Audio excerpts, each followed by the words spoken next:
Saichi Sugimoto was an ugly, useless veteran soldier who called himself an immortal. Die!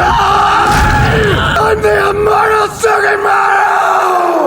In the 37th year of the Meiji era, Japan went to war against Russia. A conflict known as the Russo-Japanese War. To everyone's surprise, Japan won. This marked the first time in modern history that an Asian power had defeated a European one. In the present day, a man named Sugimoto is searching for gold along a river because he needs money. Despite his bravery in the war, Japan didn't honor him as a hero or award him a medal. He once almost killed a superior officer he disliked, and that incident stained his record. A drunken, disgusting, ugly old man named Dakwon told Sugimoto a strange story about gold. A long time ago, you could find gold nuggets the size of soybeans along the riverbanks in Hokkaido. People would collect as much as 30 mamis worth of gold in a day. This period was considered a gold rush. According to Dakwon, some of the Ainu people, an indigenous group living in northern Japan, were secretly collecting and storing gold. They planned to use it to fight against the Japanese government, which continued to oppress them even after the Meiji Restoration by banning salmon and deer hunting and stealing their lands. But one man betrayed them all. He stole the gold and killed the Ainu who had it. 20 cans worth. It was enough to buy every brothel in Otaru and still have money left over. The police started chasing the man, so he hid the gold somewhere in Hokkaido. But before he could tell anyone where it was, he was caught and thrown into Abashiri prison, known as the prison at the far end of the earth, and sentenced to death. He wanted to tell his comrades outside where the gold was, but he couldn't write letters since the guards would intercept and steal them, no matter what they did to him.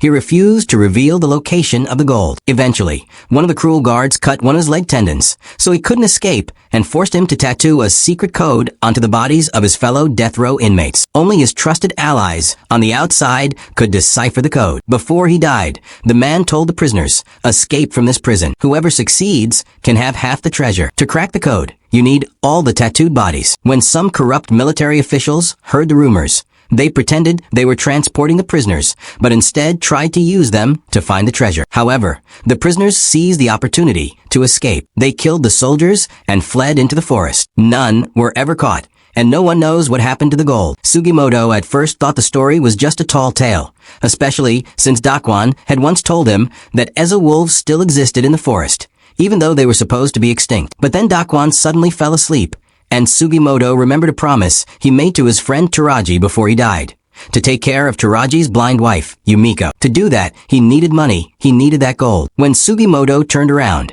he realized Dakwon had disappeared. He was now behind him, aiming a gun at his back. Dakwon regretted telling Sugimoto about the gold and wanted to kill him, but Sugimoto didn't flinch. He even pressed the barrel of the gun to his own chest and dared him. "Want to see if I'm really immortal?" Dakwon hesitated, and Sugimoto smashed his face with a rock. Terrified, Dakwon ran away. Sugimoto smiled.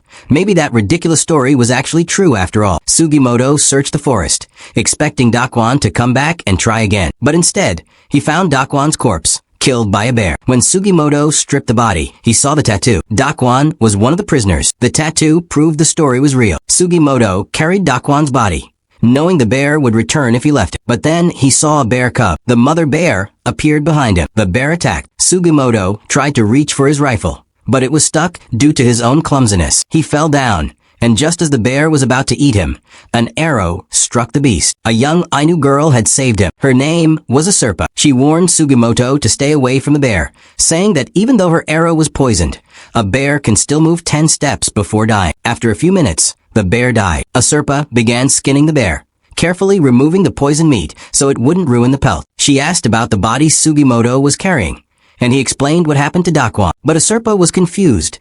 Bears fresh out of hibernation have empty stomachs, so it couldn't have eaten Dakwon. She showed Sugimoto the bear's stomach. It was empty. That meant the killer was a metakarip, a bear that failed to hibernate. They're extremely aggressive and dangerous. Asurpa warned Sugimoto not to take the body. Once a metakarip has claimed its food, it will chase you anywhere to get it back. Sugimoto refused to abandon the corpse. Asurpa told him to fight the bear then, since he was just a useless soldier anyway. Sugimoto told Asurpa everything Dakwon had told him, even though he wasn't sure if it was all true. He couldn't let a beast eat the body. He needed the tattoo. He needed the gold for Yumiko for Taraji. Asurpa believed him and agreed to help. That night, they gathered firewood to use as torches and prepared an ambush. Dakwon's body would be the bait. As Sugimoto moved the body, Asurpa noticed something about the tattoo. It was cut at the median lines of the body, like the marks made when skinning a deer or a bear. She realized the man who designed the tattoo didn't intend to share the treasure. He planned to kill the prisoners and skin them. Sugimoto wanted to skin Daquan right then,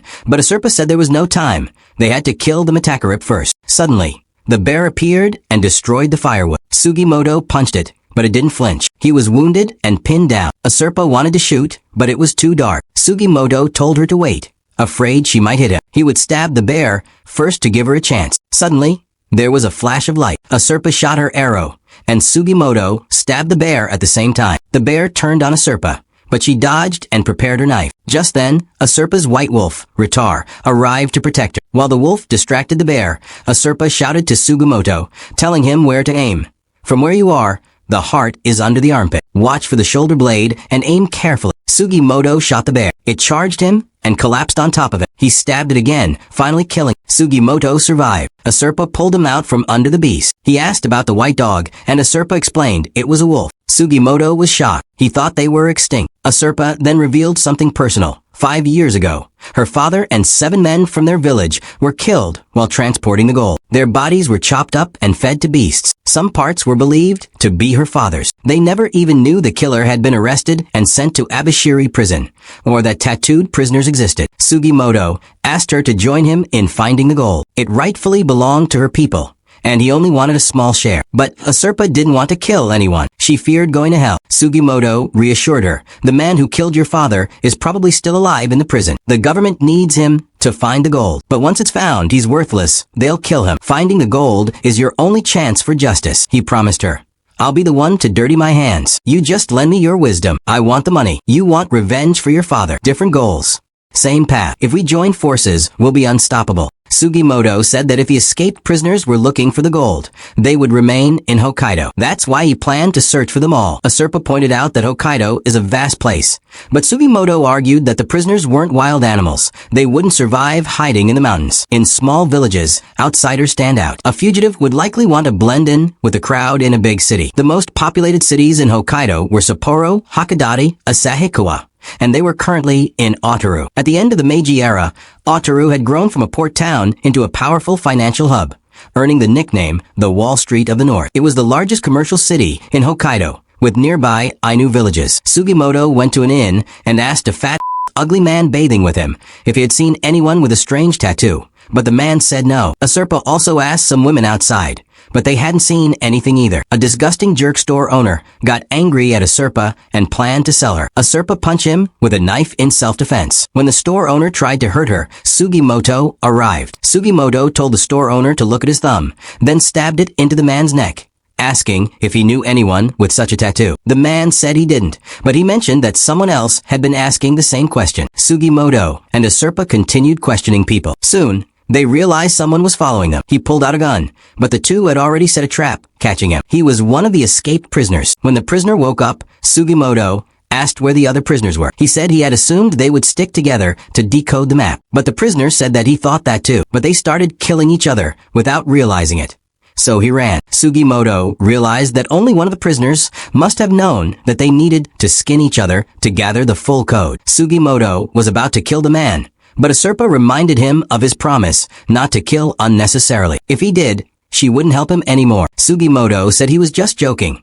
He only wanted to scare the man to tell them some more things. They removed the prisoner's clothes so Asurpa could draw the tattoo pattern. Asurpa asked who gave him the tattoo. He said it was a man called Naparebo, meaning a man with no face. Suddenly, someone shot the prisoner. Asurpa created a smoke screen so they could escape. The shooter noticed the smoke and approached, but Sugimoto and Asurpa had already fled. He followed their footprints but got caught in their trap, allowing them to take his gun. Sugimoto was about to hit the man, but he dodged and pulled a knife. Sugimoto kicked him and said, "Move and I'll shoot." However, the man quickly dismantled Sugimoto's rifle. The man removed his coat, revealing he was a fellow useless soldier, just like Sugimoto. Based on his epaulette, he was part of the Hokkaido 7th Division, the Imperial Japanese Army's strongest division. They had fought in brutal battles like the siege of Port Arthur during the Russo-Japanese War, earning a fearsome reputation as the Guardians of the North. The man asked, "Who are you with?" Sugimoto replied, "I was with the 1st Division. My enlistment just ended." The man said, "Then we may have met at 203 Hill." He asked if Sugimoto was after money. Sugimoto said no.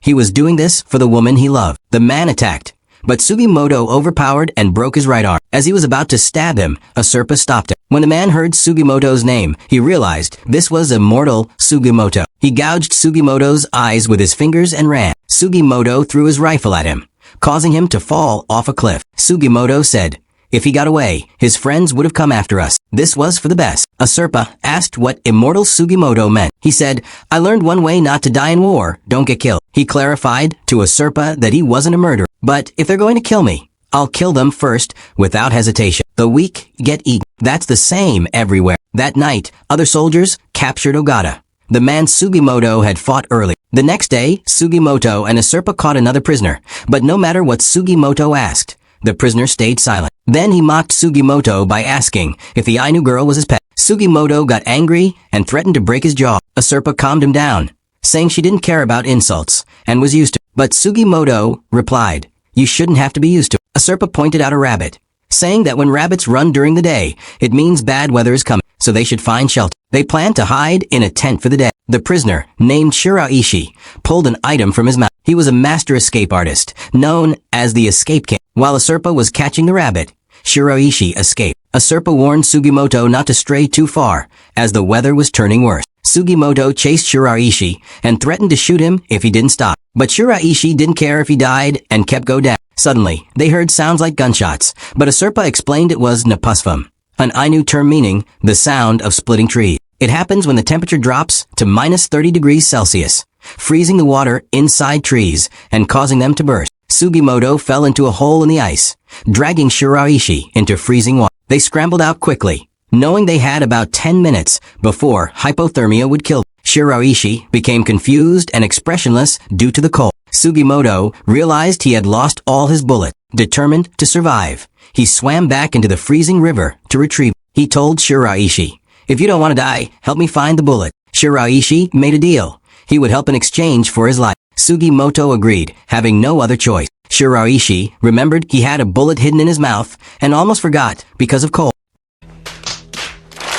They used the gunpowder to light a fire. Shiraishi revealed there were 24 tattooed prisoners in total, but he didn't know how many were still alive. He also didn't know much about Naparebo's friends. Only their leader had answered. Sugimoto asked what their leader was like. Shiraishi said, "I thought he was just an old political prisoner, quiet, like a model inmate. But he fooled us all. He stole a sword from a soldier right in front of me, and in less than a second, 3 men were dead. I later learned he was a survivor of the Hakodate War 30 years ago, a samurai from the old shogunate. Everyone thought he died during the war. His name is Hijikata Toshizo, the demon vice commander of the Shinsengumi." Shiraishi also shared that Naparebo told them to go to Otaru. Sugimoto warned him, "Give up on the Ainu gold and get out of Hokkaido. It's not just the other prisoners or Naparebo's allies. The 7th Division, battle-hardened from the Russo-Japanese War, is also after the tattoos." But Shiraishi replied with confidence, "No matter who catches me, I'll escape like smoke. After all, I'm the Escape King." Meanwhile, a soldier reported to Lieutenant Tsurumi that Ogata had regained consciousness, and Tsurumi planned to go see him. While traveling through the forest, Asurpa noticed something shining in the area where they had stayed that morning. Sugimoto was startled and quickly picked Asurpa up. What she saw were binoculars. They were being tracked by Ogata's companion. Sugimoto started running, and Asurpa told him, "Run through that bamboo grove. It'll be harder to follow your footsteps and will delay their pursuit." Sugimoto realized they wouldn't be able to escape together, so he told Asurpa they should split up, adding, "They're only tracking the adults." He handed Asurpa the tattooed skin and said, "If they catch you, hand it over without resisting. Pretend you don't know anything. They're not the kind of people who'd kill a child." Before they separated, Asurpa warned Sugimoto, "Don't fight those useless soldiers. You'll die." But Sugimoto just smiled and said, "I'm Immortal Sugimoto." The useless soldiers also split up. One of them noticed that Asurpa had concealed her tracks. "I'm from a Matagi family in Tohoku," he said. "I've seen animals do this, walking backward on their own tracks and jumping into a bamboo thicket to escape." The man caught up to Asurpa and told her to come down from the tree, saying he wouldn't hurt her. Asurpa placed the tattoos on a branch before climbing down. The man said he was only interested in her companion and asked,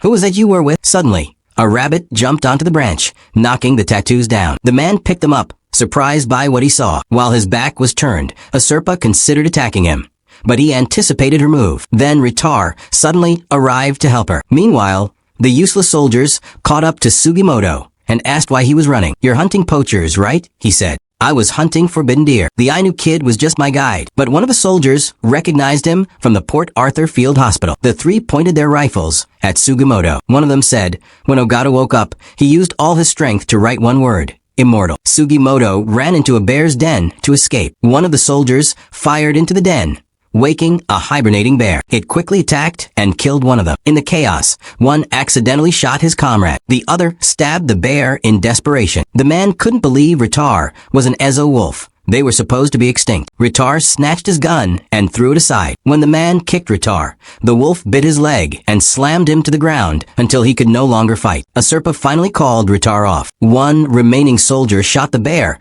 but died from the injuries it had already inflicted on him. Sugimoto came out of the den carrying a baby bear. He met back up with a Serpa and asked, "Is the guy dead?" A Serpa thought to herself, "With his leg like that, he can't follow us. We can leave him." She lied and said, "Yeah, he's dead." Noticing the baby bear, a Serpa asked what Sugimoto planned to do with it. Nervously, he said he'd take care of it, but soon gave up, realizing he didn't know how. He handed the bear to a Serpa, assuming she'd eat it. But a Serpa said, "I won't eat it. When we catch baby bears, we raise them in our village." When they returned to a Serpa's village, she introduced Sugimoto to her grandmother. Sugimoto said he only came to deliver the bear and wouldn't stay long. A Serpa explained that her grandmother didn't speak Japanese. Despite that, the grandmother told Sugimoto to eat and stay the night. The man who was left behind woke up and tended to his broken leg. He admired Ritar's beauty, but vowed to find and kill him. A Serpa told Sugimoto about her family.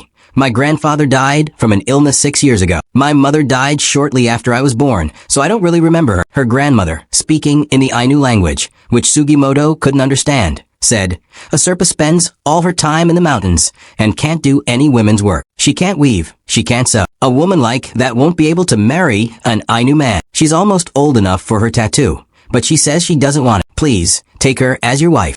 Daddy, chill. "I'm so worried about her that I can't die in peace." Sugimoto asked a Serpa what her grandmother said. A Serpa jokingly replied, "She said not to eat peanuts." Okay. Back in the forest, one of the useless soldiers told Tsurumi, "It'll be hard to track them in this snow." Tsurumi replied, "None of the four of them are new to the mountains. Tanigaki is a Mitagi. It's hard to believe he's lost." Captain Wada then arrived, angry that Tsurumi had used his men. "One man in critical condition. 4 are missing. And I heard you brought a pile of weapons and ammo from Asahiko. You'll pay for all this," Wada said, poking Tsurumi. Tsurumi snapped and bit off Wada's finger. Wada ordered his man to shoot, but the useless soldier killed Wada instead, loyal now to Tsurumi. Elsewhere, during a climax, Ashiyama, the undefeated, was seen by Hijikata, leader of the prisoners. They fought evenly, but Hijikata showed Ashiyama a tattoo from a prisoner. "Put oiled paper on their skin and trace the tattoo. You'll get an accurate copy. There's no need to kill them." Hijikata offered a partnership.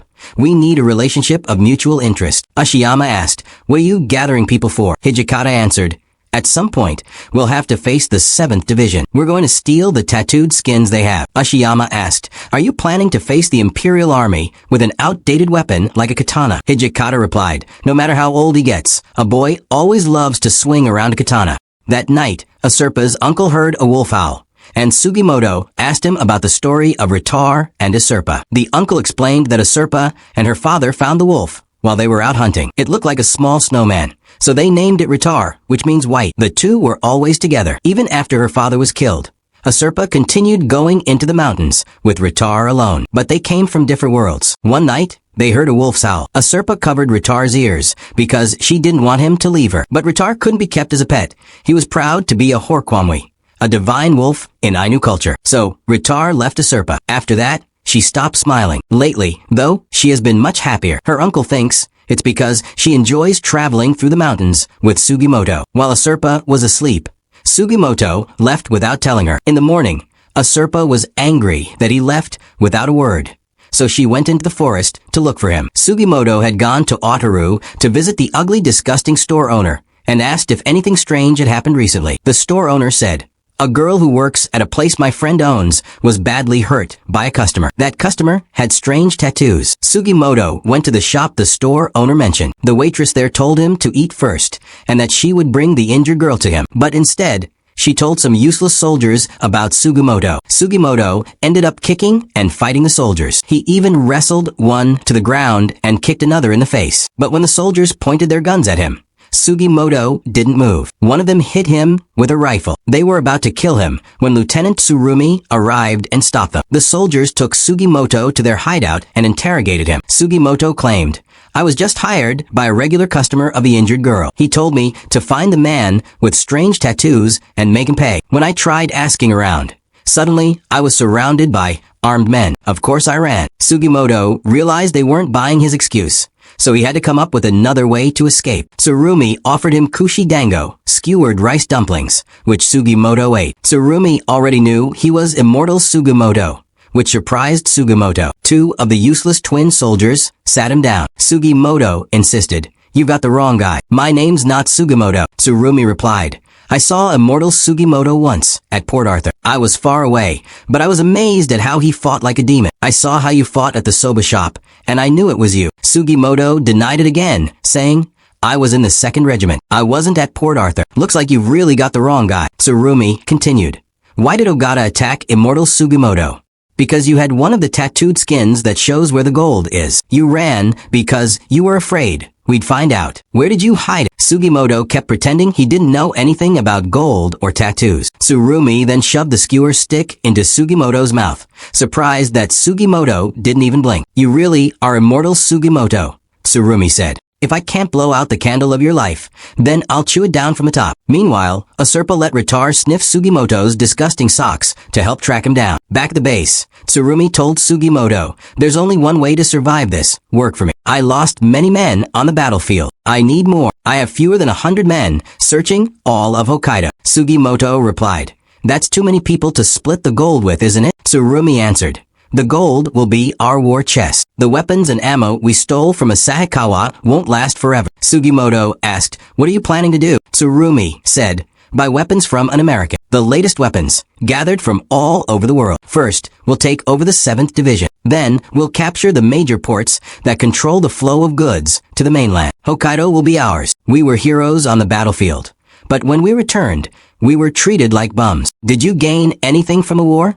Or did you lose even more? I want brave soldiers like you. Fight with us." Sugimoto removed the stick from his mouth and said, "This is a waste of time." Tsurumi replied, "Maybe I'll bite down on that candle then." Usurpa and Ritar finally arrived in Otaru. Usurpa opened a house window, only to discover that the disgusting smell Ritar followed led them not to Sugimoto, but to Shiraishi. Sugimoto had worn the wrong socks. Shiraishi realized that Sugimoto had betrayed Usurpa and that the rumors about him might be true. He said, "Yesterday, a man with a big scar on his face got into a huge fight before being taken to the 7th Division's hideout. He's probably long dead." Usurpa pointed her bow at Shiraishi and demanded that he take her to the 7th's hideout. Shiraishi agreed, but pretended he just needed to wash his face, then tried to escape. But he didn't get far. Ritar's sharp nose caught a scent. That night, the twin useless soldiers went to Sugimoto's room intending to kill him. But Sugimoto headbutted one and trapped the other with his legs. One of them stabbed Sugimoto, but he managed to stop them.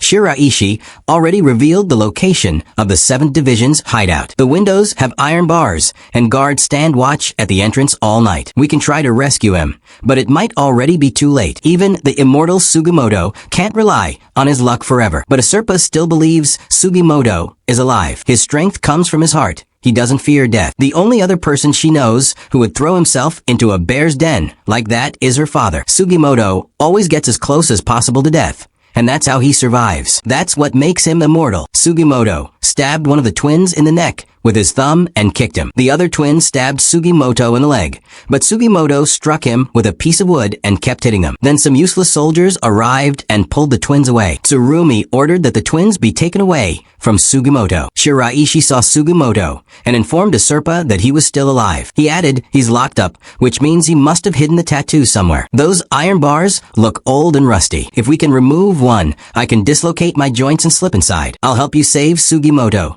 Just give me a share of the gold." Usurpa agreed, saying she wasn't after the gold anyway. Once they find it, he and Sugimoto can split it. Sugimoto knew the twins would return to kill him, so he prepared himself. Suddenly, Shiraishi sneaked in through the window. At the same time, The soldiers' horses started panicking. They thought someone was trying to steal them, so they ran to check. Asurpa guessed that the horses sensed Ritar nearby, which made them uneasy. Shiraishi tried to untie Sugimoto, but the twins suddenly returned. Yohei told his twin that he would take care of Sugimoto himself, but when he shut the door, he realized his bayonet was gone. Sugimoto had taken it. Sugimoto attacked and strangled Yohei to death. His twin couldn't believe it. Then Tsurumi arrived to inspect the scene. He told Sugimoto, "Your life's like a candle in the wind." Sugimoto pleaded for help, promising to give up the tattooed skins or anything else Tsurumi wanted. Tsurumi smiled and ordered his men to prepare a horse and take Sugimoto to the best hospital in the city. Wake up a doctor and have him treated,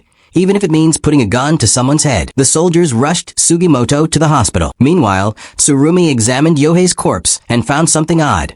A deep wound on his right hand made it hard to hold a bayonet, but his left hand was unharmed. He also noticed bloody fingerprints on the belt's other side. Tsurumi realized Sugimoto had faked being wounded. Suddenly, Sugimoto punched one of the soldiers out of the carriage, and also the driver. In a flash, Tsurumi caught up and aimed at him, but Asurpa shot Tsurumi's horse with an arrow, causing it to fall. Even though Tsurumi tried to chase them on foot and aimed his gun at Sugimoto, he changed his mind and lowered it. When Tsurumi returned to the hideout, it was burning. A soldier apologized, saying the fire spread too fast, and they didn't retrieve the tattoos. But Tsurumi was already wearing them under his clothes. Shiraishi, disguised as a soldier, realized why he couldn't find the tattooed skins. They had never been left behind. Later, Sugimoto and Asurpa reunited on a mountain. Asurpa gave Sugimoto a massive smack on the head. Meanwhile, Nagakura told Hijikata, "Enough money for now, and some modern foreign weapons. That's all I can give you." Hijikata thanked him, saying it was enough. Nagakura added, "If only I weren't so stiff these days.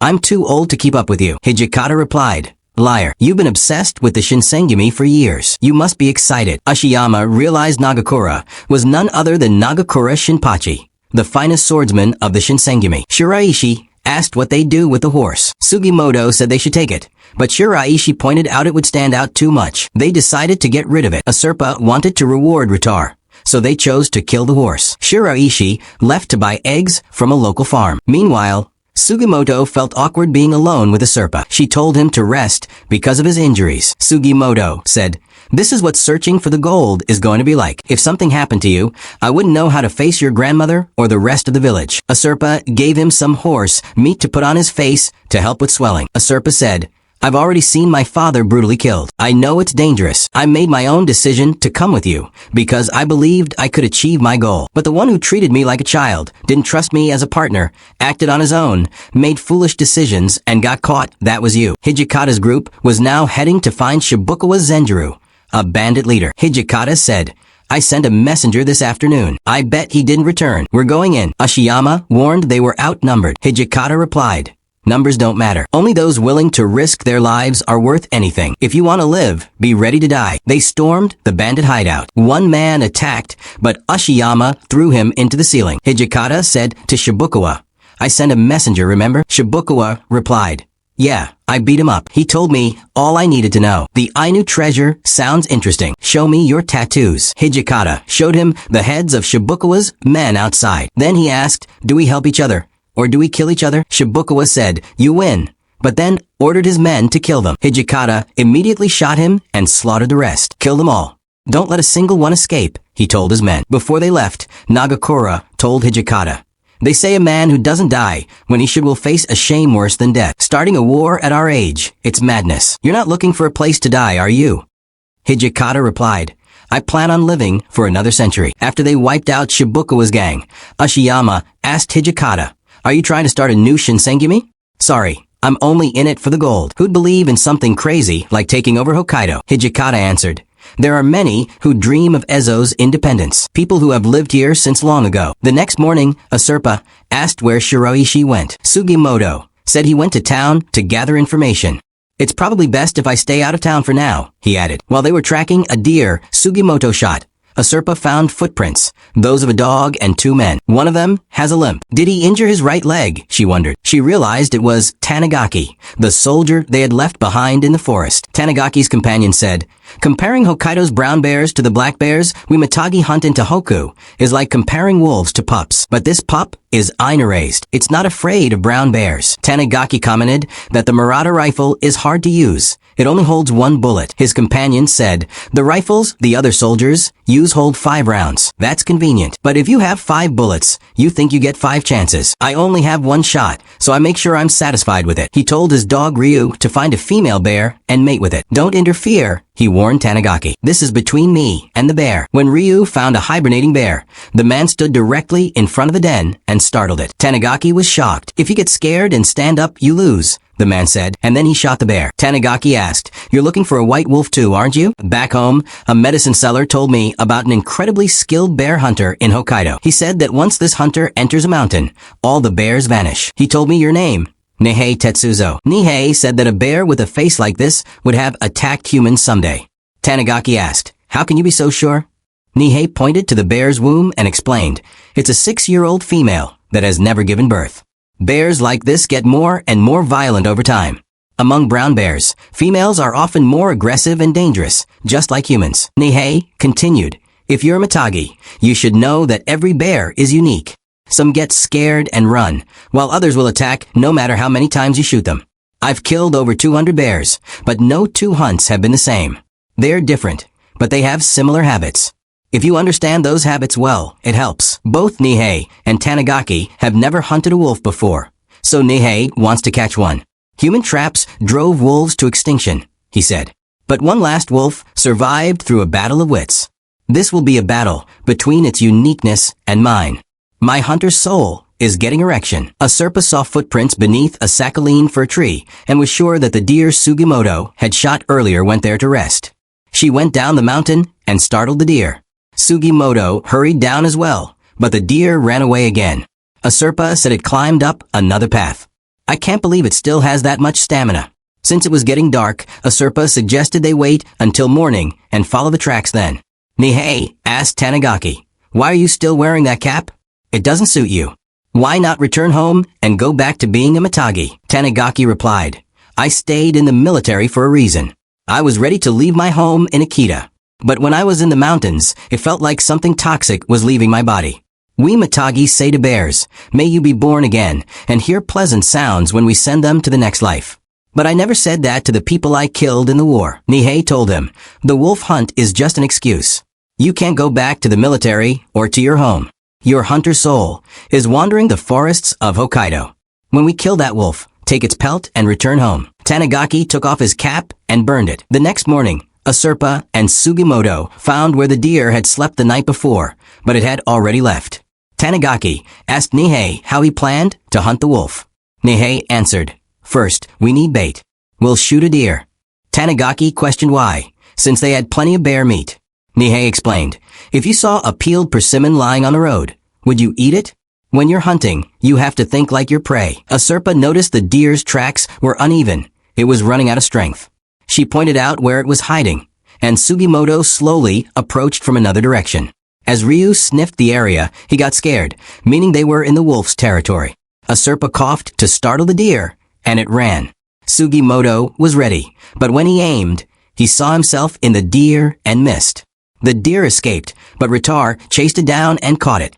Sugimoto observed the deer and said, the blood on its wound had frozen into an icicle. It didn't have enough body heat left to melt it, but it was still trying to live. When it looked at me, I couldn't move. This thing is me. A Serpa told him, if you can't take responsibility for the kill, don't shoot at all. Nihei and Tanigaki heard Sugimoto's gunshot. It sounded like Tanigaki's gun. While a Serpa was skinning the deer, Ritar sensed something coming. A Serpa quickly told Sugimoto they had to leave.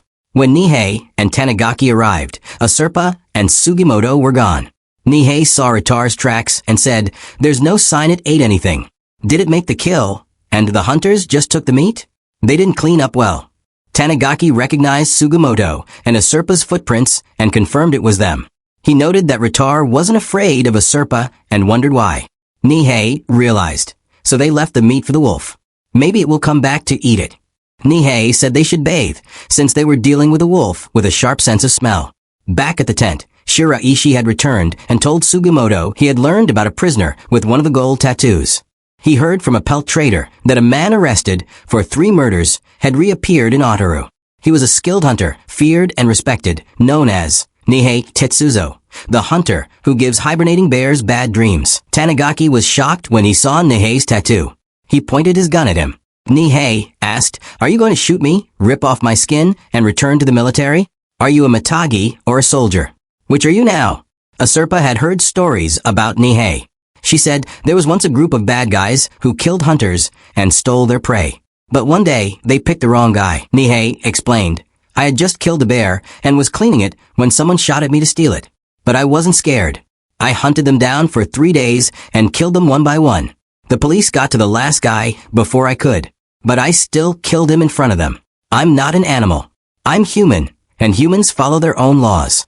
My punishment for following the laws of the mountains was to be sent to Abashiri prison.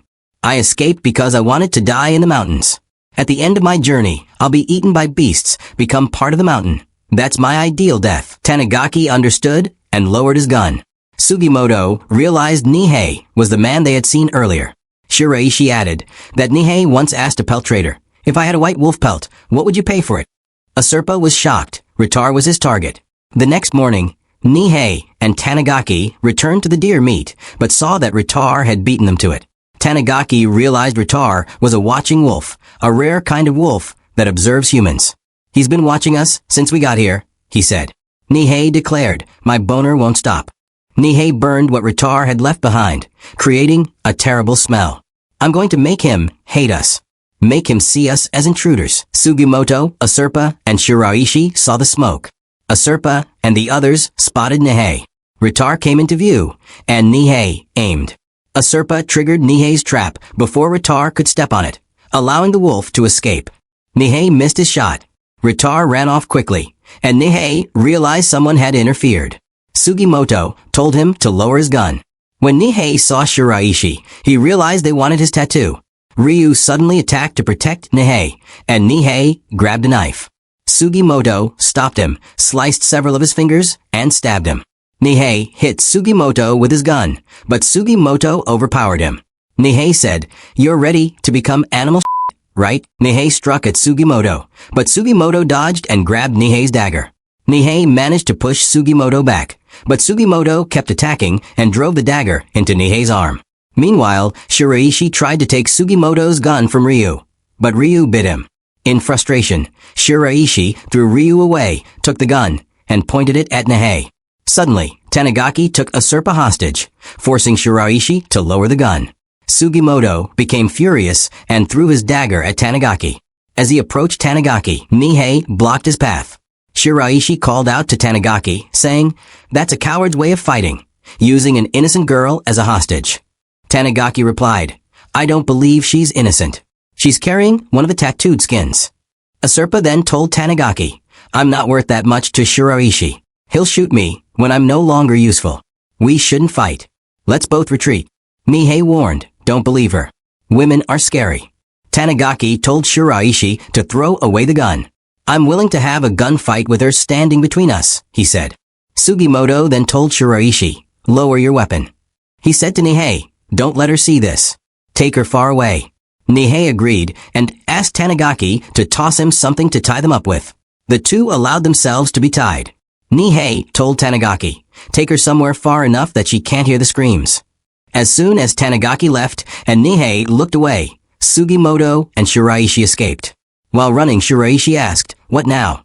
Sugimoto answered, "We sneak up on them, catch them off guard, and get Asurpa back." Later, Nihei informed Tanigaki that the two had escaped. Asurpa was happy, but Tanigaki told her to stay quiet. He said, "I'm at a disadvantage in the forest. I need to find a clearing where I can see." As they walked near a river, Asurpa warned, "Don't go this way.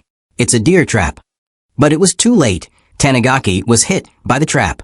Asurpa told him, "Untie me. That arrowhead is coated with wolfsbane. The poison is still in your body. If you don't hurry, you'll die." Tanigaki untied her and began to feel a burning sensation in his legs. Asurpa said, "I knew poisons have no antidote. The only way to survive is to cut out the poisoned flesh." Tanigaki said, "I don't care. Do what you must." Asurpa cut away the poisoned flesh. She wasn't sure if Tanigaki would survive. Then she said to Nihei, let's end this. We didn't come here to kill each other. But Nihei still planned to kill Ritar. Nihei asked Asurpa to bring Ritar to him, since Tanigaki had told him that Ritar was her friend.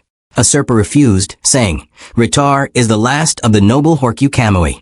Would you let the last of his kind die for filthy money?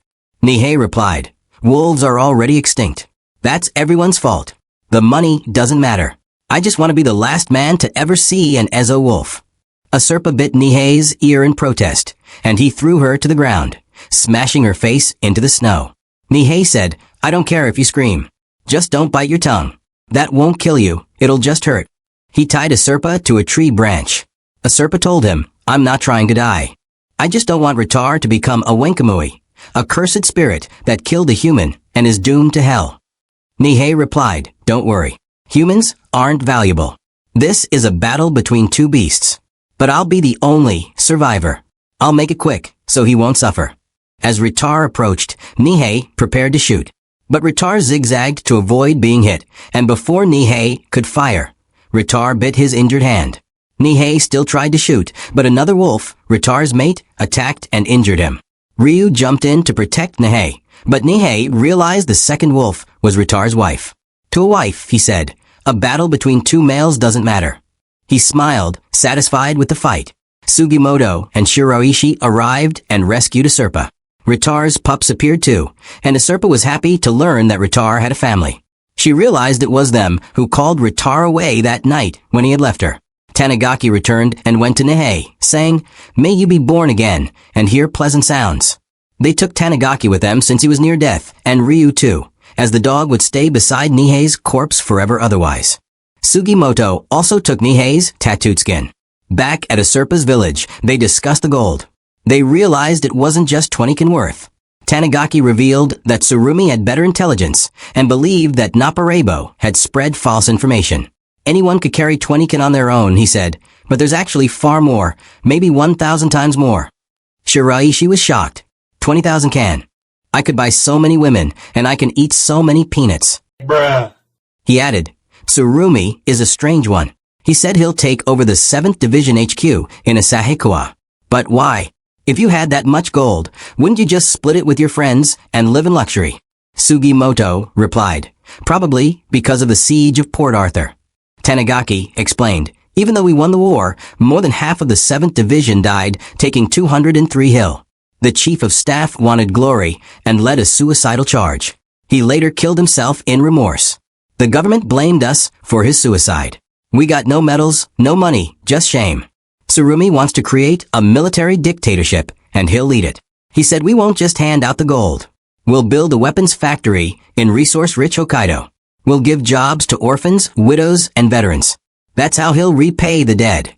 Tanigaki added, I don't know why you want the gold, but it's nothing compared to the burden Tsurumi carries.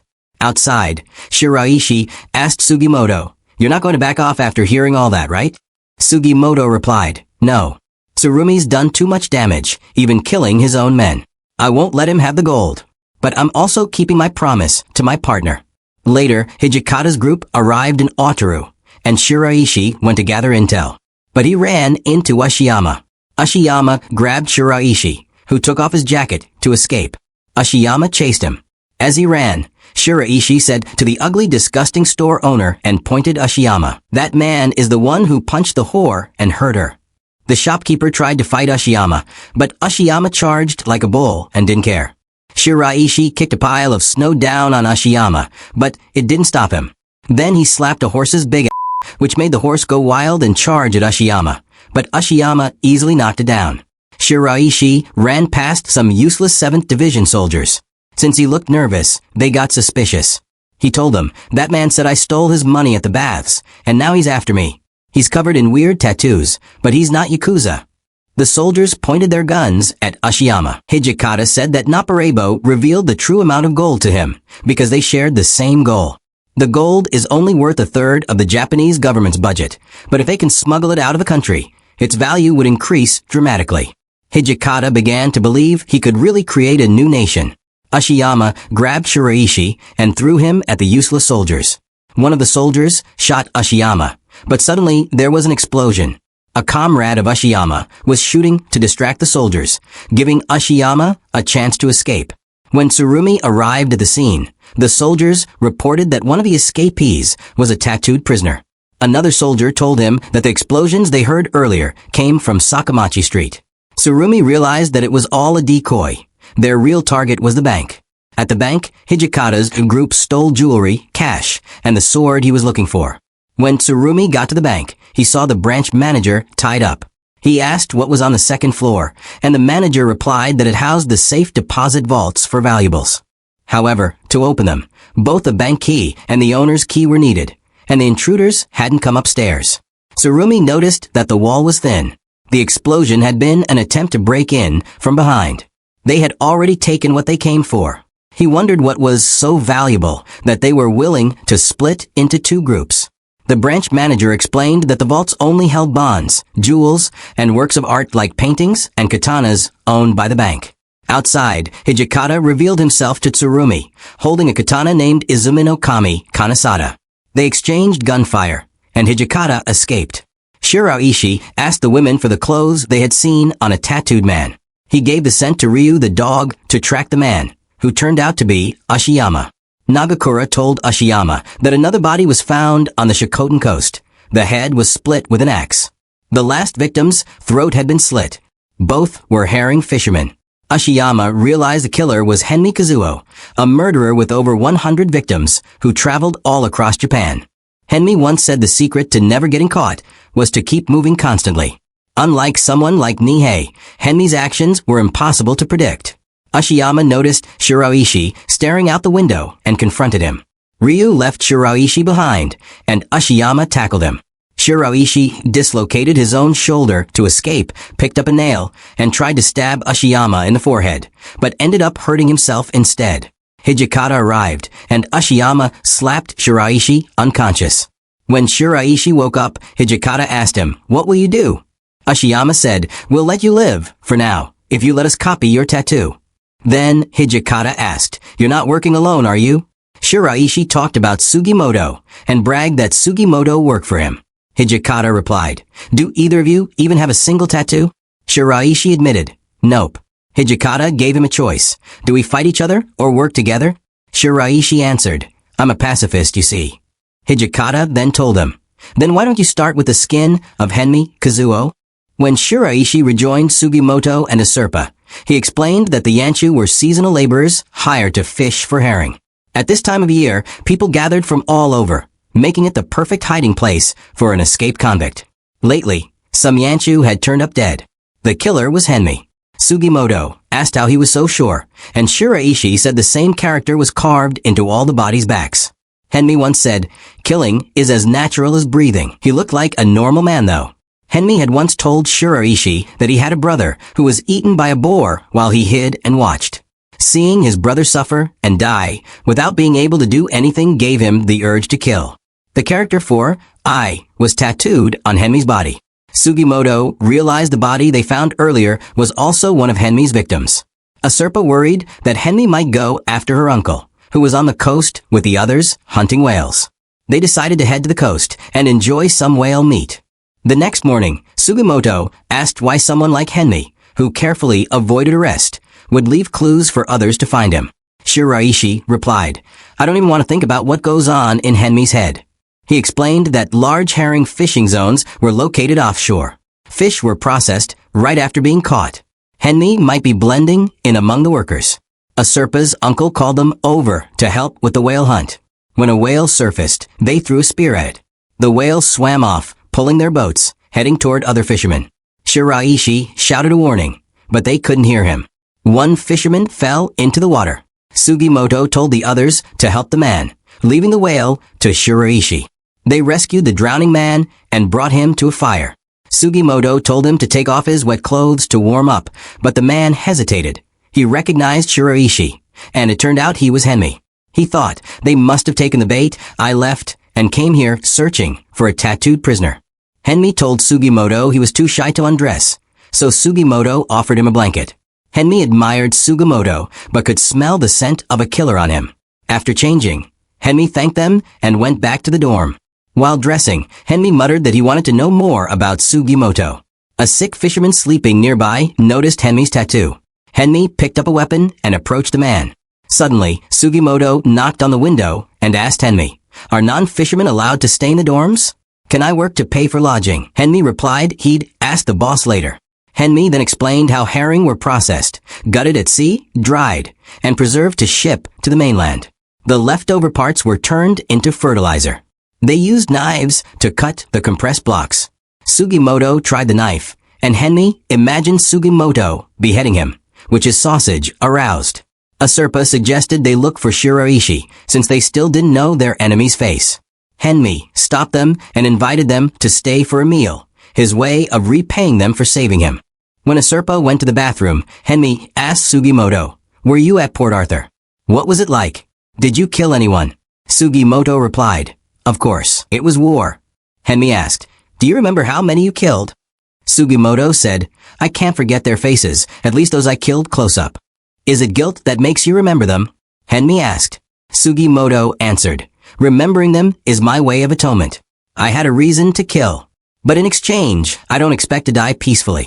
Henmi's sausage aroused again and thought, "I want him to kill me so badly. I'll try to kill him.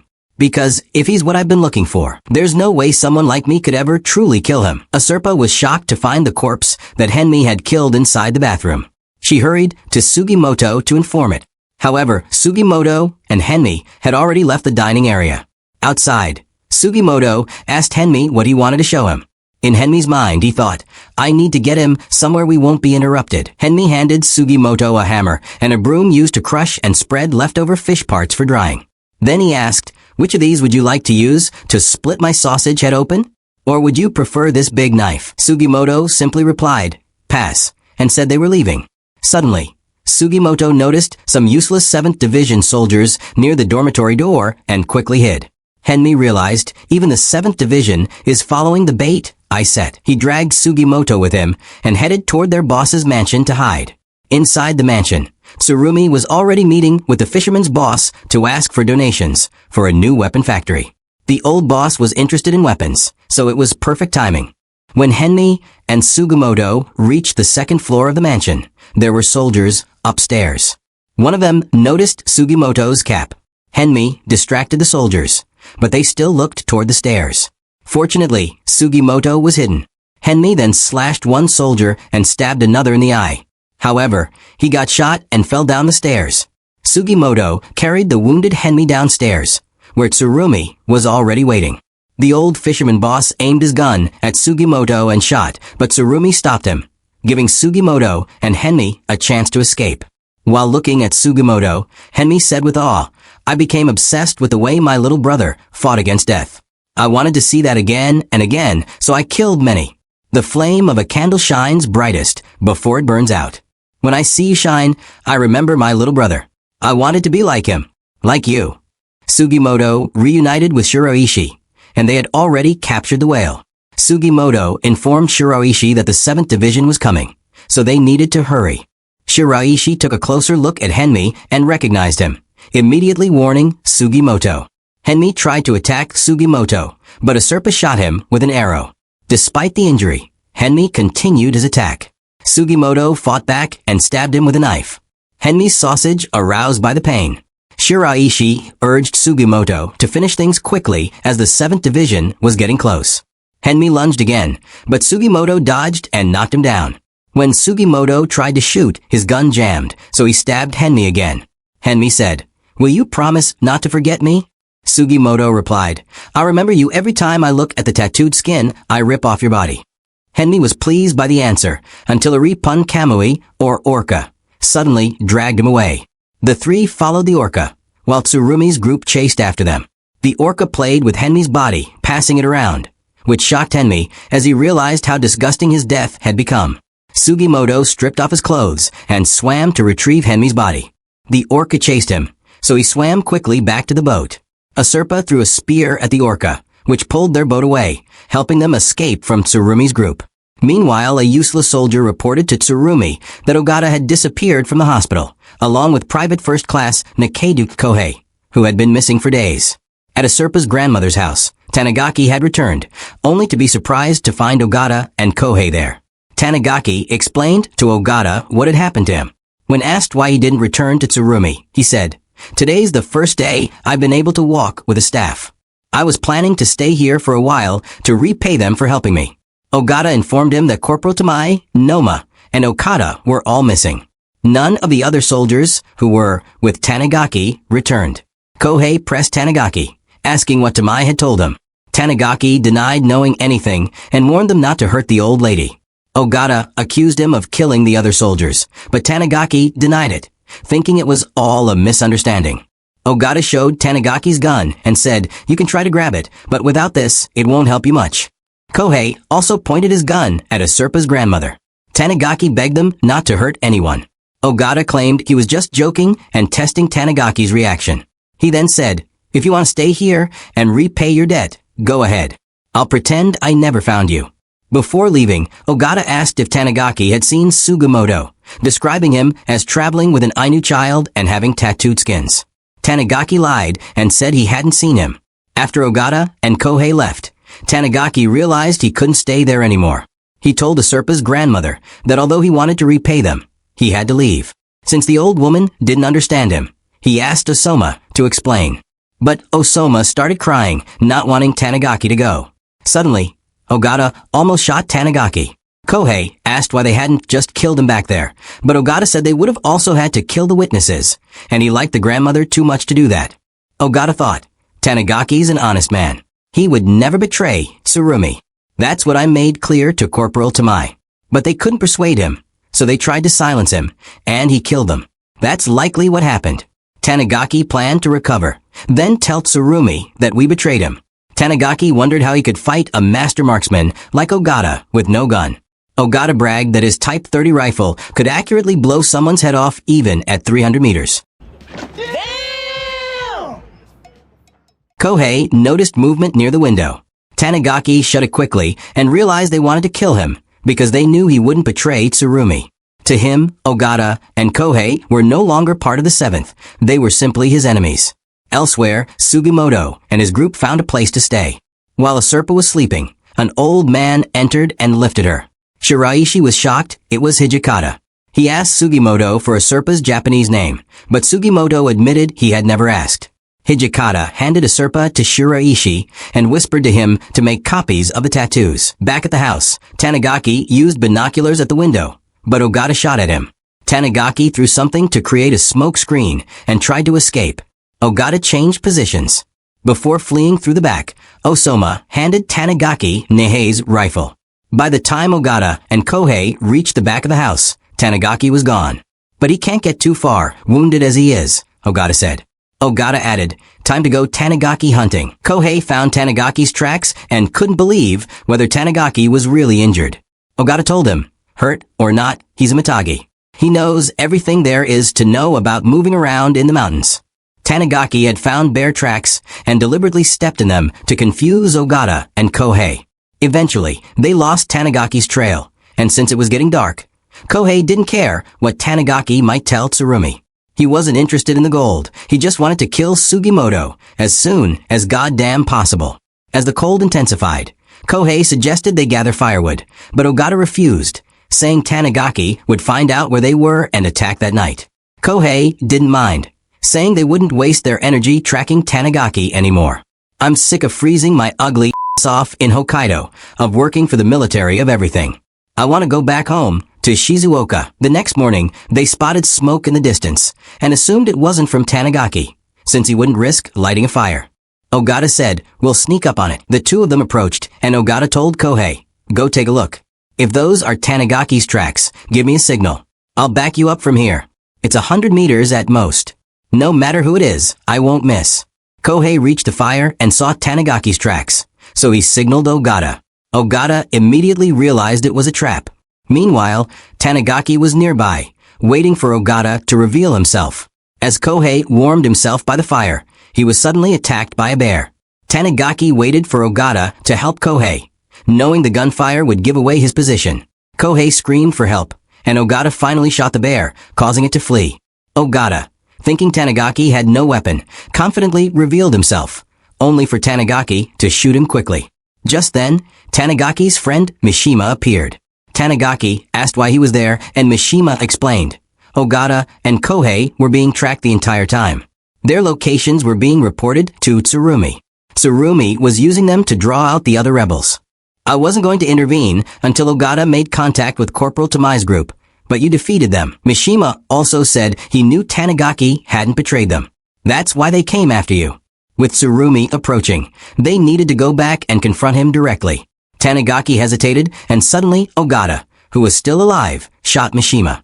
Tsurumi and his men arrived and opened fire on Ogata. One of Tsurumi's soldiers saw both Kohei and Mishima. Ogata shot two of the useless soldiers to slow them down and escape. Tanigaki didn't return to Tsurumi's group. Kohei was captured, tied up, and brutally tortured. They even cut off another of his ears. Tsurumi asked who else is betraying us, and threatened to slice Kohei's nose off.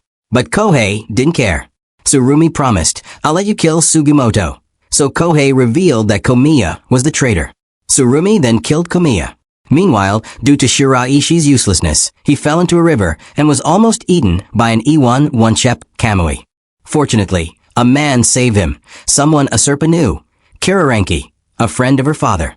Kirarenki recognized Sugimoto as Immortal Sugimoto, and Sugimoto asked how he got his nickname. Kirarenki said he was from the 7th Division, but didn't know Tsurumi because he had served under a different lieutenant and had left the army long ago. He explained that he recognized Sugimoto from his name and facial scar. I didn't expect to see a war hero out here. Sugimoto disagreed, saying, I'm not a hero. I just didn't die when I should have. Kirarenki asked Usurpa why she was traveling with Sugimoto and Shiraishi. Usurpa replied, Sugimoto is my partner. Shiraishi is an ugly, disgusting moron. Kirarenki said, if you say so, then they can be trusted. He then told Usurpa that an old Japanese man had come to his village, looking for a certain woman, Kokobe Asuko. Usurpa was shocked. That was her Japanese name, known only to her parents. Kirarenki said, I already knew what happened in Abashiri prison. Naparebo gave the prisoners a hint to contact his allies outside. Kokobe Asuko in Otaru. Naparebo was trying to entrust the gold to Usurpa. Naparebo is your father. Usurpa couldn't believe it. She didn't think her father could have killed Ainu and stolen the gold. Sugimoto asked Kirarenki how he knew Usurpa's Japanese name, and Kirarenki replied, I came to Japan with her father. Hijikata informed Nagakura that Naparebo was not an Ainu from Japan. Based on the route he took after stealing the gold, he planned to pass through Otaru and eventually leave the country. Usurpa decided she wouldn't believe any of it until she saw Naparebo herself. If he really is my father, he should be willing to tell me everything. Kirarenki agreed. It's easier than finding all the prisoners scattered around Hokkaido. At least you know where he is. But Shiraishi warned them. It ain't that easy. I've escaped from prisons all over Japan, and Abashiri is the worst of the lot. There's no way you'll be able to meet him. That is, without my help. Shiraishi showed his tattoo to Kirarenki, who immediately realized the truth. The prisoners had to be skinned to decode the map, and only Usurpa's father could read it. Kirarenki asked Sugimoto if he had more tattoos. Sugimoto lied and said he didn't. Kirarenki said, as someone who comes from the same country as Naparebo, I feel responsible for the gold being stolen. I don't care if you keep a fair share for yourselves, but the rest must be returned to the Ainu. I want to see that happen. Back in Usurpa's village, they planned their journey to Abashiri prison. Tanigaki mentioned that the 7th Division's headquarters were in Asahikawa, and someone there was working under Tsurumi, Lieutenant Colonel Yadagawa. During the Battle of Hill 203, Tsurumi repeatedly pointed out flaws in Yadagawa's plans, but each time, the records were erased. Since then, Yadagawa had no choice but to obey Tsurumi. Kirarenki said, we're bound to run into a fight somewhere, and pointed them toward Sapporo, where he knew a gunsmith. We can buy weapons and explosives cheap there without worrying about being tracked. Outside, Shiraishi asked Sugimoto if he was really sure about trusting Kirarenki. Sugimoto replied, I don't trust you either. But if Usurpa likes him, he can't be all bad. The next morning, the group of 4 set out. Usurpa left her grandmother in Tanigaki's care. Sapporo was a city designed with a strict layout to serve as the center of the Hokkaido settlement effort. At the time, it wasn't as populated as Otaru, but it grew quickly thanks to the success of the munitions industry during the Russo-Japanese War. Shiraishi asked an ugly Store owner, is there a place around here where we can sleep? We're tired from a long journey. The store owner replied, I know of an old hotel. A young woman took over recently. She's quite the sexy lady. When Shiraishi asked for the hotel's name, the owner answered, it's called the Sapporo World Hotel.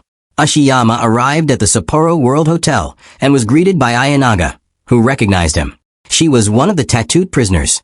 As she led Ashiyama to his room, he asked if she was a widow. Ayanaga answered, yes. My husband gave me this hotel before he died. Ashiyama said he had heard the hotel was run by an old couple a few years ago. Ayanaga explained that it used to belong to her husband's parents. She then wondered if Ashiyama recognized her. Ashiyama replied flirtatiously, you've got a nice but your voice is just as pleasant as birdsong. I want to hear it all night long. Ayanaga responded, you're too kind. Then she asked, have you eaten yet? If you're in the mood for something unusual, there's a Chinese place nearby. They believe that to heal a part of the body, you should eat that same part from an animal. Ashiyama said there was an old man in Abashiri who believed the same thing. Were you once a doctor? Does that really work? Ayanaga replied, it works wonderfully. Ashiyama joked, then what should I eat to improve my stamina in bed? Ayanaga smiled, I don't think you need that. Ashiyama slammed the wall and said, let me do you. Ayanaga was impressed by his strength. Suddenly, Sugimoto's group arrived. Ayanaga left to meet them, and Ashiyama said, I'll be waiting in my room. As soon as Ayanaga met Sugimoto's group, Shiraishi immediately introduced himself. I'm single, no girlfriend. If you date me, you'll find I'm loyal and passionate. Ayanaga couldn't believe Shiraishi showed up too. She brought the group to their rooms, still unsure if Shiraishi recognized her. She thought it must be a coincidence they both came here at the same time. For now, I want Ashiyama's strong body. It'll bring me closer to creating the perfect human. Shiraishi tried to flirt with Ayanaga again, but she told him, sorry, I'm busy now. Maybe later. Shiraishi didn't listen and followed her. Near Ashiyama's room, Shiraishi accidentally got stuck behind the door when Ashiyama opened it. Neither noticed each other. When Ashiyama went back to his room, Ayanaga pushed Shiraishi off the floor to keep them from meeting. Ayanaga rushed to check on Shiraishi, but Ashiyama stopped her and kissed her. In his rush, his tongue started bleeding, but he liked what happened. Later, Shiraishi lit a fire to see where he was, and was shocked to find a torture room underground. Suddenly, Ayanaga appeared and injected Shiraishi with a sedative. That night, Ashiyama found a hidden switch in his room. He pulled it and discovered a hole in the floor. Thinking Ayanaga might be there, he went down. Shiraishi, still groggy, begged for help. But Ashiyama, drunk, mistook him for Ayanaga and sexually assaulted him. Shiraishi pleaded, remember, the proprietress is the old tattooed prisoner who used to be a doctor. But Ashiyama was too consumed by lust.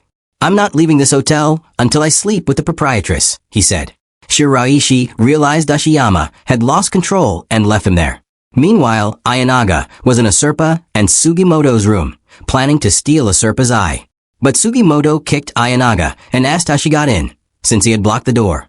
Shiraishi knocked and yelled, this hotel is insane. There are dead bodies in an underground torture room. The proprietress is a tattooed prisoner. She's the doctor I told you about, the one who kidnapped people and experimented on them. Sugimoto realized Ayanaga is the old man who believed in eating body parts to cure illness. She killed tons of people and now wants Asurpa's beautiful eyes. Ayanaga replied, youth, strength, beauty.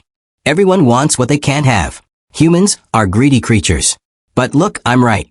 Sugimoto said, no one's going to believe that crap. But you're right about one thing. Humans are greedy. I'm planning to rip your tattoo right off you. Ayanaga tried to stab Asurpa with a syringe, but Sugimoto grabbed it. She escaped and warned Shiraishi.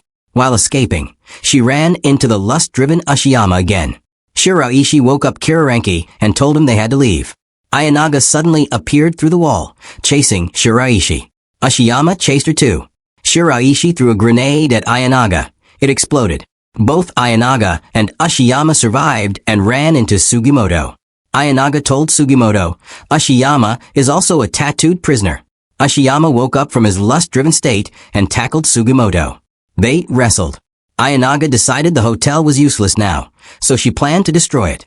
Ashiyama threw Sugimoto into the ceiling. A trapdoor opened, and Sugimoto fell into the basement. As Ayanaga stepped outside, Shiraishi threw another grenade, hitting her again. In the basement, Sugimoto noticed alcohol spilled on the floor. Suddenly, fire began to fall. He ran. Shiraishi bumped into Ashiyama, who asked, "What are you doing here?" Realizing Ashiyama had regained his senses, Shiraishi pretended, "What about you? Weren't we supposed to meet tomorrow?" Ashiyama realized the man he had fought earlier was Immortal Sugimoto. Shiraishi noticed smoke from below and said they had to escape. Ashiyama told Shiraishi he had a message from Hijikata. "Always keep us informed of your whereabouts. Don't think you can trick me." Shiraishi looked for his bag, but tripped and dropped it into the basement. He ran after it, shouting, "There's a bomb inside." Ashiyama found Ayanaga and helped her. The bomb exploded, but Sugimoto's group escaped. Ashiyama and Ayanaga also survived after the others had already fled. Shiraishi gave Ashiyama a copy of Henmi's tattoo. In return, Ashiyama showed him that Ayanaga was still alive. Shiraishi asked, "Is it okay to let a doctor see him?" Ashiyama answered, "They didn't see the tattoos. We're just borrowing the room." Shiraishi asked, "Is there any reason to let a guy like this live?" Ashiyama replied, "I heard something interesting from him." Since Shiraishi already used up the bombs they had bought, they needed money again to buy more explosives. Aserpa said, "There's a koten in Naganuma, near here. I have relatives there. We can hunt to make some money." In Naganuma, Aserpa introduced them to her grandmother's brother. He let them stay in his sais for the night. He told them, "A strange woman came here a while ago and is staying in the village. She says she can see the past and future, and she's driving everyone crazy." The woman appeared. Her name was Inkermat. Shiraishi was attracted to her and immediately started flirting. Inkermat guessed they had come from Otaru, which surprised everyone. Aserpa whispered to Sugimoto, "She probably just heard that my great-uncle had many relatives in Otaru." Inkermat said, "I can see it. You're looking for someone or something." Shiraishi was amazed that her guess was right again. She introduced herself as a fortune teller. The Ainu call it Naiwak. When they're unsure about anything, big or small, they rely on fortune telling. They treat the result as the will of the gods. Saraki Kamuy is a fox skull used in this practice. It's been passed down in my family for generations. It's a skull of a white fox, which has the most spiritual power. First, you place the lower jaw on your head, then slowly drop it. How it lands determines your future. If the teeth face up, that's a good sign. Inkermat told their fortune. The skull's teeth were facing down. "There is no hope for you," she said. "I feel an ominous sign. You should cancel your plans." Aserpa responded, "She's just making guesses that could apply to anything. I don't believe in fortune telling. I'm a new kind of Ainu woman." Inkermat asked, "Is it your father that you're looking for?" Aserpa was shocked, but Inkermat said, "It's just a guess. Don't let it bother you." That night, Kirarenki said, "Her fortunes are strangely accurate. The villagers are going crazy, giving her gifts." Aserpa replied, "She probably goes from village to village doing this." The next morning, Shiraishi was missing. Kirarenki said he knew where he was. Shiraishi, along with Inkermat at the Naganuma racetrack. Shiraishi wanted to get rich using her fortune telling. Inkermat predicted the fourth horse would win, and it did. Shiraishi was thrilled. When Sugimoto, Aserpa, and Kirarenki arrived, Shiraishi was celebrating. He arrogantly said, "I thought I smelled poor people. It's you guys, huh?" Ew, poor! Aserpa hit him to snap him out of it. "If you use fortune-telling to gamble, you'll regret it," she warned. "Don't let that fox woman fool you." Kirarenki said, "The most likely winners next are horses number 3 and 4. Shiraishi asked, "You can tell fortunes too?" Kirarenki replied, "I grew up riding horses. During the Russo-Japanese War, I took care of the engineers' horses." Kirarenki picked up a cap and was mistaken for a jockey because the real one had run away. A man asked, "Do you ride horses?" Kirarenki agreed. The man explained, "The horse's owner is a Yakuza boss. He told his jockey to cheat, so the jockey ran. The boss wants an unpopular horse to win. If we fail, we'll be in big trouble." They saw a horse going wild. Kirarenki asked what they were doing. The man replied, "That's the horse that's supposed to win." They mixed powdered viper into its water and poured it down with a rubber hose. Sometimes they kill the horse by accident. Kirarenki told Sugimoto, "Bet on me. I'll win this race." Despite that, Shiraishi still trusted Inkermat. She said horse number 6 would win. Serpa warned him again. Fortune-telling is only useful when you're unsure. I know what I'm doing, so I don't need it. Inkermat insisted number 6 would win, and Shiraishi, obsessed with gambling, gave her his money to place the bet. Serpa tried to stop her, but it was too late. Inkermat told her, wouldn't it be better for you if he lost? If they get rich, will they still help you? Shiraishi told Sugimoto, there's a way to make money without risking our lives. Sugimoto replied, I already have the money I need, so I'm out. But could I really say that to Serpa? Inkermat said Serpa had beautiful eyes, like her father's. Then she threw the ticket to Serpa and disappeared. Before the race, the man reminded Kirarenki, horse number 6 has to win. If not, we'll all die. The race started. Someone hit Kirarenki in the face, and he fell behind. Other jockeys were cheating by punching each other. One jockey in front of Kirarenki got punched, but Kirarenki jumped to dodge and started catching up. Serpa looked at the ticket Inkermat had thrown, and saw one ticket for horse number 3. Kirarenki overtook horse number 6 and won. Kirarenki said to Sugimoto, let's get out of here. The Yakuza boss lost a lot of money. He'll be after me. Shiraishi was heartbroken, realizing Inkermat had tricked him. Meanwhile, Ogata was waiting for Hijikata and had one of the tattooed skins. Hijikata asked, what are you after? Ogata said, I followed you here after hearing rumors about the tattoos. When I saw you at the barber, I knew it was you. I used to work for Tsurumi, so I know you well. Do you need a bodyguard? Hijikata to Shizo. Later, Shiraishi shared a new tip. I heard this from a cute girl in Susukino. A month ago, a man came to her hotel alone. He was a thief. He sneaked into a house and saw something creepy, human taxidermy. One of the skins had a strange tattoo, not from a Yakuza. She said that house is in Yubari. We don't even know if the Abashiri plan will work, right? If we find info about the tattoos on the way, I think it's worth checking out. Sugimoto agreed. We already have 5 tattooed skins. In Yubari, Tsurumi told Tsukishima, keep your eyes on that grave. It was dug right after the coal mine accident yesterday. Tsukishima asked, do you think they'll take the bait? Tsurumi said, word about the coal mine accident will spread fast in Yubari. I'm sure the grave robber will hear it too. Tsukishima spotted the grave robber, but Kohei stepped on something and startled him. The grave robber ran. Kohei and Tsukishima chased him. Tsurumi picked up a pair of gloves dropped by the man. As he put them on, he said, let's bring it to him. Tsurumi visited the home of a taxidermist in Yubari named Edagai. Edagai invited him in to show off the animals he had preserved. Tsurumi explained that he was looking for mounts for the 7th Division's guest house and was impressed by Edagai's excellent work. He noticed some birds hanging upside down and asked why they were displayed that way. Edagai replied that hanging them like that makes the skin and feathers plump up, creating a more realistic look. Tsurumi asked if there was enough demand in Yubari to support Edagai's business. Edagai admitted there wasn't, and that most of his clients were wealthy people from overseas who wanted taxidermy mounts of animals unique to Japan. Tsurumi then asked if Edagai lived alone. Edagai said he lived with his mother, who stayed in the back of the house due to a bad hip. Tsurumi smelled one of the mounts and realized that the key to good taxidermy is using fresh materials, which in this context means fresh corpses. He complimented Edagai on his craftsmanship. Edagai suddenly recognized the glove Tsurumi was wearing. It was his own. That meant Tsurumi knew Edagai had been digging up graves. Tsurumi had come to return the glove. The preserved corpses around Edagai seemed to speak to him, warning him that something was wrong. Yeah, it's nothing, okay? I just dropped a mount, that's all. Edagai pretended not to recognize the glove. Tsurumi commented that Yubari's dry and cool air keeps buried bodies from decaying quickly, making it a good source of fresh corpses. Edagai grew nervous and asked Tsurumi to leave, even grabbing a knife for protection. Look, I don't know what you're talking about, okay?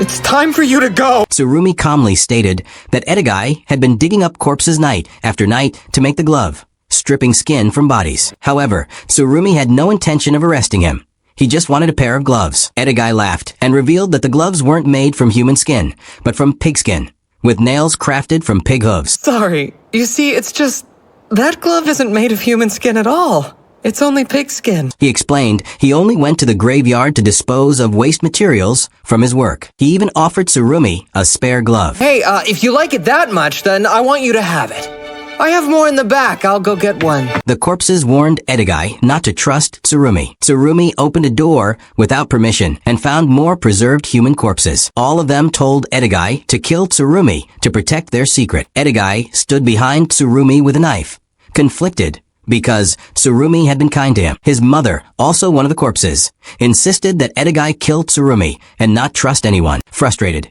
Edigai argued with the voice of his mother, saying she always drove people away from him and had even killed his father. He loved his father, but his mother said all men are bad and claimed she had castrated Edigai because he looked like his father down there. Shut up, you stupid boy! Your father was evil just like every other man! Tsurumi spoke calmly to Edigai, trying to bring him back to his senses. To ease him, Tsurumi removed his clothes to show a tattoo made from human skin. In Edigai's workshop, Edigai inspected the skin and said Tsurumi may have done the tanning process wrong, especially the sun process, which removes leftover fat and flesh. If done incorrectly, the skin won't last. Edigai asked if Tsurumi had used alum. When Tsurumi said yes, Edigai warned it wasn't good for sensitive skin and recommended using tannic acid instead. Tsurumi then asked Edigai to show more of his work, specifically to wear it. Edigai put on his creations and modeled them. I love it! That's cutting-edge fashion is what that is! A kitty! Come on, walk like a kitty for me. Suddenly, Kohei stumbled into the room and dropped Yohei's ear on the preserved body of Edigai's mother. Mother? No! Found the ear. Edigai saw this as an insult. As he grew angry, Tsurumi handed him a gun and convinced him to kill his mother's corpse. Edigai shot her. You've gotta leave the nest. Your nest was a twisted place, son. That's why you grew up twisted! Do it! Afterwards, Tsurumi proposed a deal. The tattooed skins worn by Tsurumi and Edigai were part of a coded map. Tsurumi wanted Edigai to create fake tattooed skins that only they could recognize. These decoys would cause chaos in the war for the gold. Later, Ashiyama reported they now had 6 tattooed skins. Ogata questioned whether Naparebo was Ainu. Nagakura asked if Tsurumi knew the truth. Ogata said the common link between the 7 murdered men was that their belongings were all damaged, which aligns with Ainu funeral practices, destroying the dead's belongings so they could use them in the next life. Ogata believed Naparebo was showing atonement by damaging the possessions, but still took the bodies. All 7 men came from different villages in Hokkaido. They planned to use the gold to buy weapons to fight the Japanese. If Naparebo wanted to help the Ainu gain independence, why did he kill them? Ogata speculated that maybe he betrayed them for the gold. Hijikata suggested Naparebo wasn't Ainu at all, but a partisan from far eastern Russia, posing as one. Russia was fractured at the time, with Tsarist forces, Lenin's communists, and ethnic partisan militias all fighting each other. Ogata concluded that Naparebo was a partisan trying to fund a war of independence. He tried to move the gold via Sakhalin, failed, and that started the entire mess. Ashiyama pointed out that this meant Naparebo's allies outside prison might also be Russian partisans, posing as Ainu. Meanwhile, Edigai struggled to make fake skins because he couldn't find any that matched the color of real human skin. Since Tanigaki could walk again, he went hunting but missed a deer due to a distraction. A young Ainu boy named Sikapasi. Asurpa's uncle told Tanigaki that Sikapasi was strange and didn't play with other children but was obsessed with hunting. Tanigaki saw a bit of himself in the boy and asked him to help skin the deer. When they returned to the village, Inkermat appeared. She said she came looking for someone, specifically asking if a blue-eyed girl lived in the Koten. That night, Inkermat told Asurpa's relatives that she met Asurpa in Naganuma and that Asurpa was traveling to complete a mission with 3 Nispa. She warned that one of them would betray Asurpa and could put her in danger. The next day, it was decided that Tanigaki would escort Asurpa safely back to the village, along with Inkermat. A few hours earlier, it was revealed that Tsurumi had instructed Inkermat to use Tanigaki as part of their larger plan. Edigai was overjoyed because he had finally completed his work, creating perfect fake skins. He couldn't wait to Tsurumi pat his egg, and he proudly declared that Edigai had done a good job. Suddenly, he heard something break. When he went to check, he found Mayama dead, shot by Ogata. Edigai immediately panicked, knowing Ogata planned to steal the fake skins. At the same time, Sugimoto's group had arrived in Yubari and spotted Tsukishima. They decided to follow him. Ogata entered Edigai's house, confident that Tsukishima wouldn't return soon since he had gone to take a bath. Ogata planned to force Edigai to reveal Tsurumi's plans. However, Tsukishima had forgotten his wallet and came back unexpectedly. He caught Ogata off guard, attacked him, and kicked him. Ogata quickly ran into another room, dodging Tsukishima's bullets. Tsukishima demanded to know why Ogata killed his former comrade. Bastard! You'll pay for Mayama! How could you kill your former comrade? Ogata claimed that both Tsukishima and Mayama were working against the government. Tsukishima replied, I know exactly what you want. You're HQ's little pet. I know exactly what you're doing. Ogata wanted to expose the rebels to the government in exchange for a promotion. He was willing to sell out his allies to surpass his father, who was the head of the 7th Division. Comrades and friends, a great brotherhood. You're a master at using cheesy lines to trick stupid young men. Aren't you, Tsurumi? Tsukishima looked for Edogai, but he was already gone. Then he remembered an old man mentioning a white bear, and he realized Edogai was trying to escape in disguise. Edogai was rushing to Tsurumi to deliver the fake skins, and Tsukishima ran after him. So he went after Edogai. I need to find him before Tsukishima does. Meanwhile, Sugimoto and Shiraishi entered Edogai's house, while Ogata was still inside. We just gonna ignore that soldier we passed on the way in? I want to check this place out. Immortal Sugimoto. Excellent. One more thing to worry about. They found Mayama's corpse and Edogai's preserved bodies. Ah! What the hell is this? Ogata pointed a gun at Shiraishi. You're Yoshitaka Shiraishi, aren't you? Hijikata told me all about you. Intending to use the two to slow down Tsukishima, Shiraishi showed Sugimoto the fake skins and said Tsurumi planned to produce counterfeits there. He suspected the soldier who just left had stolen them, so they had to go after him quickly. While Edogai kept running, Ogata was the first to catch up. Your luck ran out when you met the Grim Reaper known as Lieutenant Tsurumi. But Tsukishima took Edogai and escaped along the railway. Sugimoto and Shiraishi spotted them and followed. Immortal Sugimoto? That means he must have heard the rumors about the tattooed skins. Hey, we can't let these guys get away. If those fake skins get out there and start circulating, there's gonna be total chaos. Inside a tunnel, the chase turned chaotic with gunfire and debris. Leave me alone! A worker accidentally dropped a piece of coal, slowing down Edogai and Tsukishima's cart. Not good.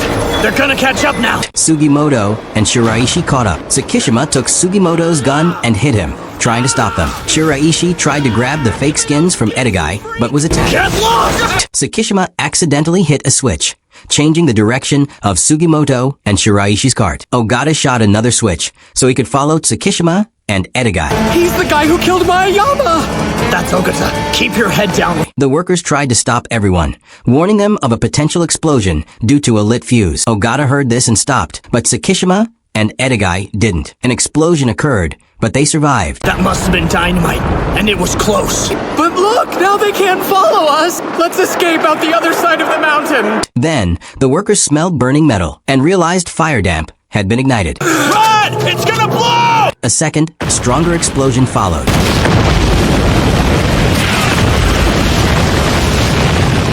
It's a returner! There might be another bigger blast!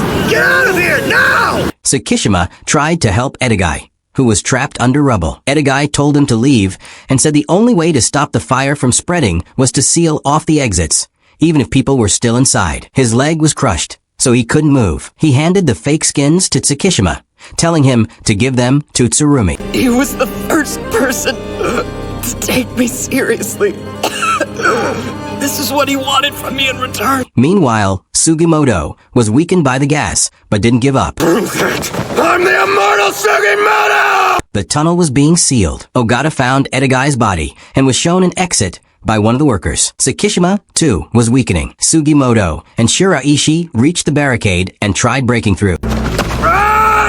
Sugimoto created a hole and helped Shiraishi breathe through it. He was about to lose consciousness, but Ashiyama broke through the wall and rescued them. Sugimoto asked why Ashiyama was there. Ashiyama replied that he had come looking for someone, but they disappeared. He saw Sugimoto on the mine cart and followed. Ogata arrived and told Ashiyama to take Sugimoto's group with them. Back at Edogai's house, Ogata showed them 6 corpses used for the fake skins. He said Edogai was dead and that Tsukishima was a tough soldier, but until they retrieved his body, They had to assume 6 fake skins were in circulation. Hijikata arrived and said they needed a way to tell real skins from fakes. Sugimoto asked if they had met before, but Shiraishi said no and introduced Hijikata to Shizo. Shiraishi was nervous, worried that Sugimoto would kill him if he found out he was passing information to Hijikata's group. Sugimoto told Hijikata that Naparebo once said something strange. Did Naparebo suggest giving weapons to the Ainu to start an independence war? Is he even really an Ainu? Is Hijikata planning to outsmart Naparebo and rebuild the Republic of Ezo? Hijikata responded, "Do we work together or do we kill each other here?" Nagakura told Sugimoto's group that if they had any tattooed skins, they were willing to buy them. They weren't asking for help, just offering money. They could use it to go home, find a wife, and live peacefully. Or was that too boring for young men? Sugimoto replied that he had to meet Naparebo and find answers. Until then, he couldn't let them find the gold. Suddenly, a Serpa's stomach growled. Ayanaga appeared and said, "Why not discuss the rest over a meal?" Meanwhile, Tsukishima made it back to Otaru and delivered the fake skins to Tsurumi. He also relayed Edegai's last message, the word iron. Iron! Just tell him iron! Tsurumi's so clever. I know he'll be able to figure it out just from that. Tsurumi immediately understood. Edegai had an obsession with tannin, a difficult and unusual tanning method. He once told Tsurumi that if you wore gloves soaked with tannin and touched something containing iron, the gloves would turn black. Tsurumi tested this. He touched a kettle with the gloves, and they turned black. Edegai's final message was a way to detect the fakes. He had sacrificed his life to deliver 5 fake skins, and Tsurumi would now use them to his advantage. Near the tunnel, Sugimoto's group asked the workers if they had seen a dead body wearing a military uniform. But the workers said they hadn't seen anyone. This made the group wonder if Tsukishima was still alive. Nagakura said they couldn't leave Yubari until they confirmed whether Tsukishima was alive or dead. Meanwhile, at Edegai's house, Ogata and Hijikata were searching through Edegai's belongings. Suddenly, Tsurumi's men set the house on fire to destroy any remaining evidence. Ayanaga was about to go outside, but Ogata warned her not to, saying Tsurumi's men would shoot her. Hijikata realized that since Tsurumi's men were there, they had to assume Tsukishima was still alive. Ogata went upstairs and broke a window to shoot at the soldiers. Up high! Kohei and his group tried to break through the front to enter, but Hijikata nearly shot Kohei. Hijikata kept shooting and managed to take down a useless soldier. Ogata aimed at another soldier, but he got shot from a tree and had to move to another window. Kohei and his group finally entered the house. Advance to the 2nd floor! We've got to take out that sniper! Hijikata appeared in front of Kohei, trying to slash him, but Kohei managed to catch Hijikata off guard. Ogata sensed a soldier coming upstairs, so he hid. When the soldier entered, Ogata stabbed him, but the soldier hit Ogata in the face. Ashiyama helped Ayanaga escape while Sugimoto went inside. Sugimoto heard noise on the 2nd floor and found Ogata being attacked by a useless soldier. He stepped in to help Ogata. Hijikata tried to stop Kohei from stabbing him. When Kohei heard Sugimoto calling out for Hijikata, he got distracted, and Hijikata took the opportunity to slash one of Kohei's legs. Hijikata tried to cut Kohei in half, but Kohei dodged and escaped. Hijikata, Ogata, and Sugimoto escaped from Edegai's burning house. Hijikata suggested they split into 2 groups and meet later in Ashibetsu. He would take care of finding Nagakura's group. Sugimoto said, "With no way to tell which skins are fake, we'll have to meet Naparebo directly." Hijikata replied that Naparebo would probably tell everything to his daughter. Sugimoto added, "I should have assumed you knew she was his daughter.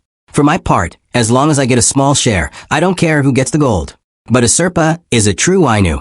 Is the person who stole their gold really your father? I want to see her find the truth." Hijikata asked, "So for now, can we assume we share the same goal?" Sugimoto answered, "We'll both do whatever we feel like." Elsewhere, Tanigaki and Inkermat were asking around in Barato if anyone had seen an Ainu girl with 3 men. A man pointed to Sikapasi, and the 2 followed him. Tanigaki tried to send Sikapasi back, but he refused. Inkermat said they should bring him along, because her fortune said Sikapasi brings luck. She also said, "If the 3 of us pretend to be a family, no one will be suspicious." Hijikata then mentioned that the warden of Abashiri prison in Nudo Shirasuke was still there.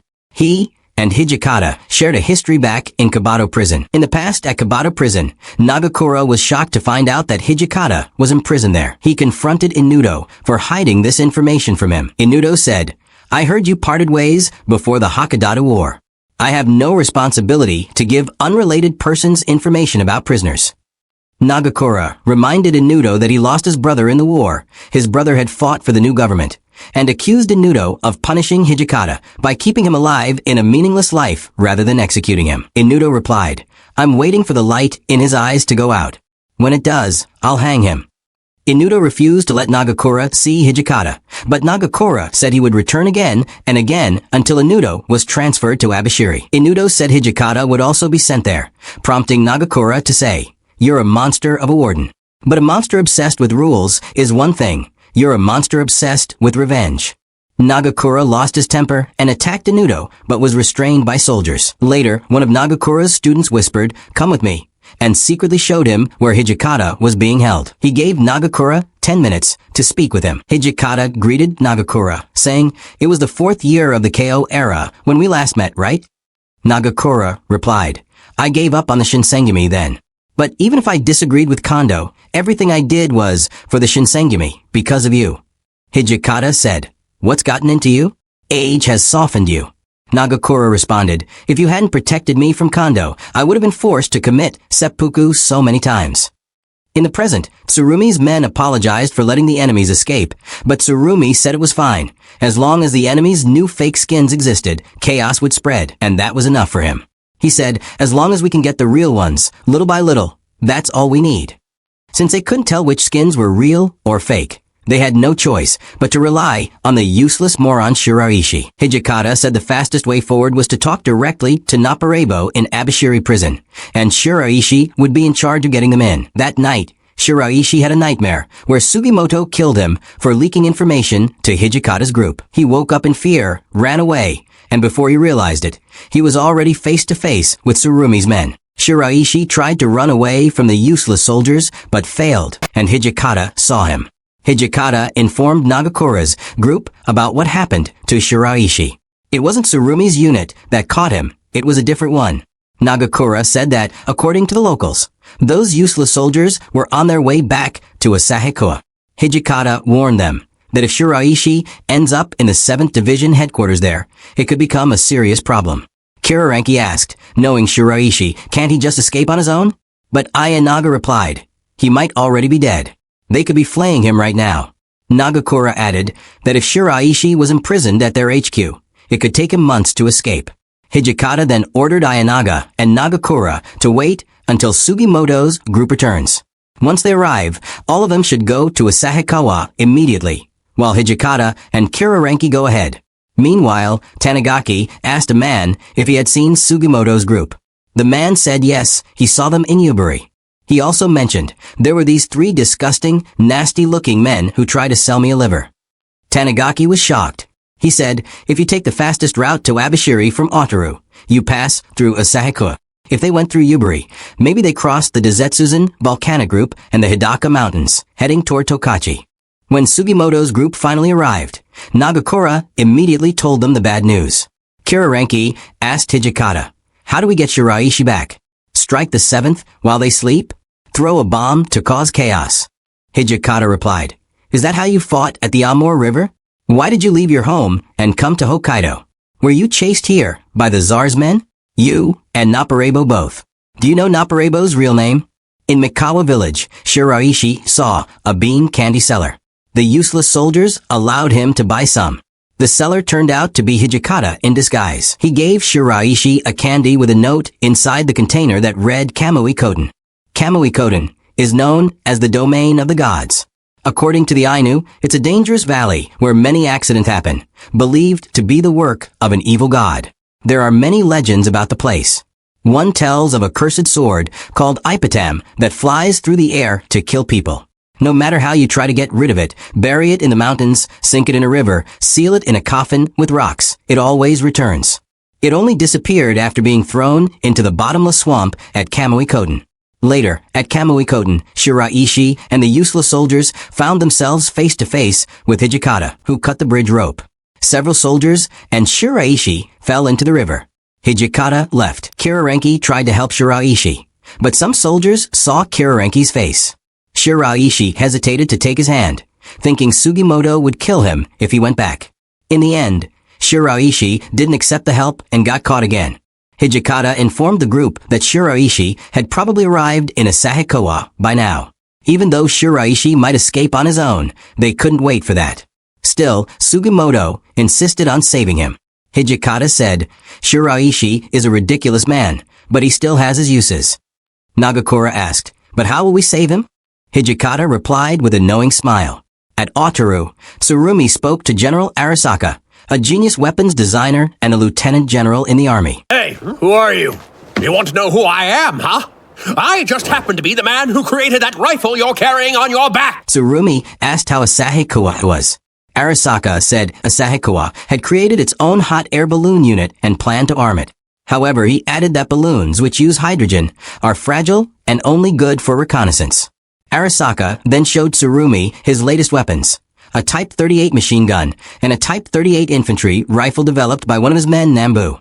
Tsurumi was impressed. Later, Tsurumi brought Arasaka to Kohei's room. Arasaka gave Kohei a fake leg that also worked as a gun. It could hold 3 rounds of buckshot.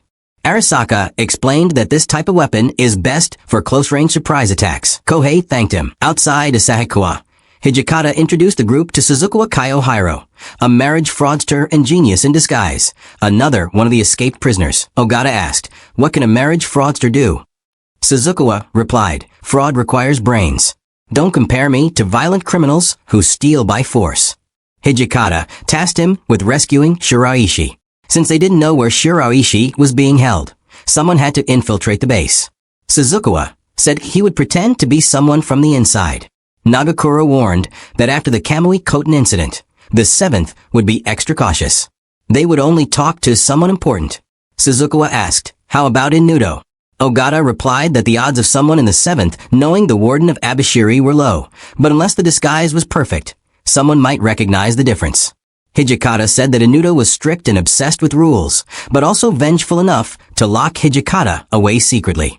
His twisted personality was reflected in his face. When Suzukawa revealed his disguise, everyone was shocked. He looked exactly like Inudo. Sugimoto asked, now that you look like the warden of Abashiri, how will you fool the 7th? Suzukawa replied, I have an idea. Later, when Hijikata approached Usurpa while she slept, Sugimoto recalled seeing him at the Herring Longhouse. He took Usurpa away and asked, was Shiraishi working with you? Kirarenki said, when Shiraishi reached for my hand, he hesitated. He probably thought you'd kill him if you found out. Ogata asked Sugimoto, so what will you do? Save him and then kill him afterward. Sugimoto answered, someone who betrays you once will betray you again and again. Usurpa then told him, don't kill anyone unless you really have to. Asahikawa, at that time, had become a major military location due to the advancing Tsarist forces. With new railroads in the 7th Division garrison, it was one of the largest cities in Hokkaido, after Hakodate, Otaru, and Sapporo. Sugimoto asked, the 7th's base is huge. Where is Shiraishi? It's not a prison, so it shouldn't be that hard to enter, but we can't check every building. Kirarenki pointed out that the insignia of the soldiers who captured Shiraishi was number 27, the 27th Infantry Regiment, one of the 4 regiments in Asahikawa. Ogata confirmed he had served in the 27th too. It was under Tsurumi's control, led by Colonel Yadagawa. He said it was very likely Shiraishi was being held there. One of the soldiers informed Yadagawa that the warden of Abashiri wanted to see him. When Yadagawa saw Suzukawa, he was shocked, believing him to be the real Inudo. Meanwhile, Sugimoto pretended to be insane. Suzukawa approached Yadagawa and said, I was told Shiraishi is here. I want him sent back to Abashiri. Yadagawa pretended Shiraishi wasn't there. Where did he find out? Who the hell told him? Which made Suzukawa angry. He accused Yadagawa of lying and added, not only did you illegally transport prisoners from Abashiri while I was gone, but you also let all of them escape. I'm trying to clean up the mess your 7th Division made. Suddenly, a useless soldier came out and ordered another to contact Tsurumi in Otaru. Inudo then tried to bribe Yadagawa with a large amount of money, but it turned out to be fake. Suzukawa revealed a printing plate and said, this was confiscated from a genius counterfeiter we arrested. He then asked, "Are you aware of the Continental Dollar from the American Revolution? Or Napoleon's counterfeit gulden?" Spreading fake currency during wartime to cause economic chaos is a very effective tactic. This counterfeiter can replicate any nation's currency. He'd be a valuable asset to the Japanese army. He offered Yadagawa a deal. Kiyohiro Suzukawa is no ordinary con artist. Just one more push, and the lieutenant colonel will give in. Shiraishi, in exchange for the counterfeiter. He continued, "After the Russo-Japanese War, all other lieutenant colonels were promoted, except you. Don't you think that's unfair? This could be your path to a promotion." At the same time, Tsurumi sent a message to the 27th Regiment HQ. "Do not follow Yadagawa's decision. Don't let anyone see Shiraishi. If Inudo takes even a single step out of Abashiri, my men will report it. Send 2nd Lieutenant Koido there, now." Ogata saw Koido arriving and knew this wasn't good. Koido was one of Tsurumi's favorites, a Satsuma messenger. Eventually, Yadagawa revealed Shiraishi, who was confused about what was happening. Suzukawa said, "One of my men is outside with the counterfeiter. Let's do the exchange outside. After what happened at Abashiri, I trust you even less." Shiraishi realized the Inudo in front of him was fake. He had actually known the crazy man beside fake Inudo was Sugimoto. Then Koido entered and told Yadagawa, "Tsurumi told you not to let anyone contact Shiraishi until he arrives." Not good. He works for Tsurumi? Suzukawa asked, "Are you forced to obey his orders?" Yadagawa tried to kick Koido out, but Koido spoke in a different language to Inudo. He explained, "I heard Inudo spent a lot of time with Satsuma prisoners when he was warden at Kabato prison in Tsukigata, so he should speak the Satsuma dialect well." Sugimoto pulled out his gun. Suzukawa responded in the Satsuma dialect. Yoga Haruto Hia Commandana. As they spoke, Koido asked, "I heard you like to drink." Suzukawa replied, "Not as much as I used to." Suddenly, Koido shot Suzukawa and Sugimoto. Koido said, "Tsurumi's intel said Inudo couldn't drink at all." Yadagawa, angry, aimed his gun at Shiraishi and fired. But Sugimoto protected Shiraishi, then took him and escaped through the window. One soldier tried to pursue, but Ogata shot him down. Ogata told Sugimoto, "You can't get out this way. Run south." Those gunshots stirred up a hornet's nest. Though severely wounded, Sugimoto told Shiraishi, "If I stop running, take a Serpa to Abashiri prison." As they fled south, they spotted a hot air balloon from the 7th Division and decided to steal it from the useless soldiers. They launched the balloon, but the soldiers' resistance made it hard to gain altitude. Koido caught up, took a soldier's sword, and jumped onto the balloon. Sugimoto borrowed Ogata's bayonet and said he'd deal with Koido himself. Ogata warned him, "Koido uses Jigen Ryu, a traditional Satsuma sword style. You can't beat him with 2 bullets in you." Koido was enraged when he saw Ogata. He attacked and began slicing parts of the balloon. He was nearly hit by a Serpa's arrow, and Shiraishi kicked him off the balloon. Luckily, only Koido fell. Shiraishi was tied to the balloon. Shiraishi asked Sugimoto, "You risked your life just to get me back? I'm the escape king. I could have gotten away on my own." A Serpa told him, "Everyone was ready to give up on you, but Sugimoto insisted we save you." Sugimoto added, "You'll help us when we get to Abashiri, I know it. I believed in you. That's why I saved you. But I remembered something. That strange old man we met at the herring fishery. You were working with Hijikata, weren't you?" Shiraishi was shocked and tried to jump off, but Sugimoto stopped him and showed him a copy of Henmi's tattoo, one that Ashiyama got in Sapporo. "Hijikata showed it to me. I looked at it carefully. It's a fake. You never betrayed us." Ogata said, "We're about 40 kilometers from the 7th Division barracks. I saw useless soldiers on horseback following us. That balloon's too visible. They'll know where we are. We have to move quickly, or they'll catch up." A Serpa insisted they treat Sugimoto's wounds. Sugimoto said, "Koido shot me with a Type 26 revolver. Someone once shot that gun at a pig's nose. The bullet bounced off. It's incredibly weak. You can't kill me with something like that." Suzukawa was weaker than a pig's nose though. A Serpa was shocked to hear Suzukawa had died. The useless soldiers spotted them, and Ogata warned Sugimoto. They had to cross the Dezetsuzen Mountains to escape. As the wind grew stronger in the mountains, Shiraishi started acting strange. Ogata warned, "Find shelter from the wind or you'll freeze to death."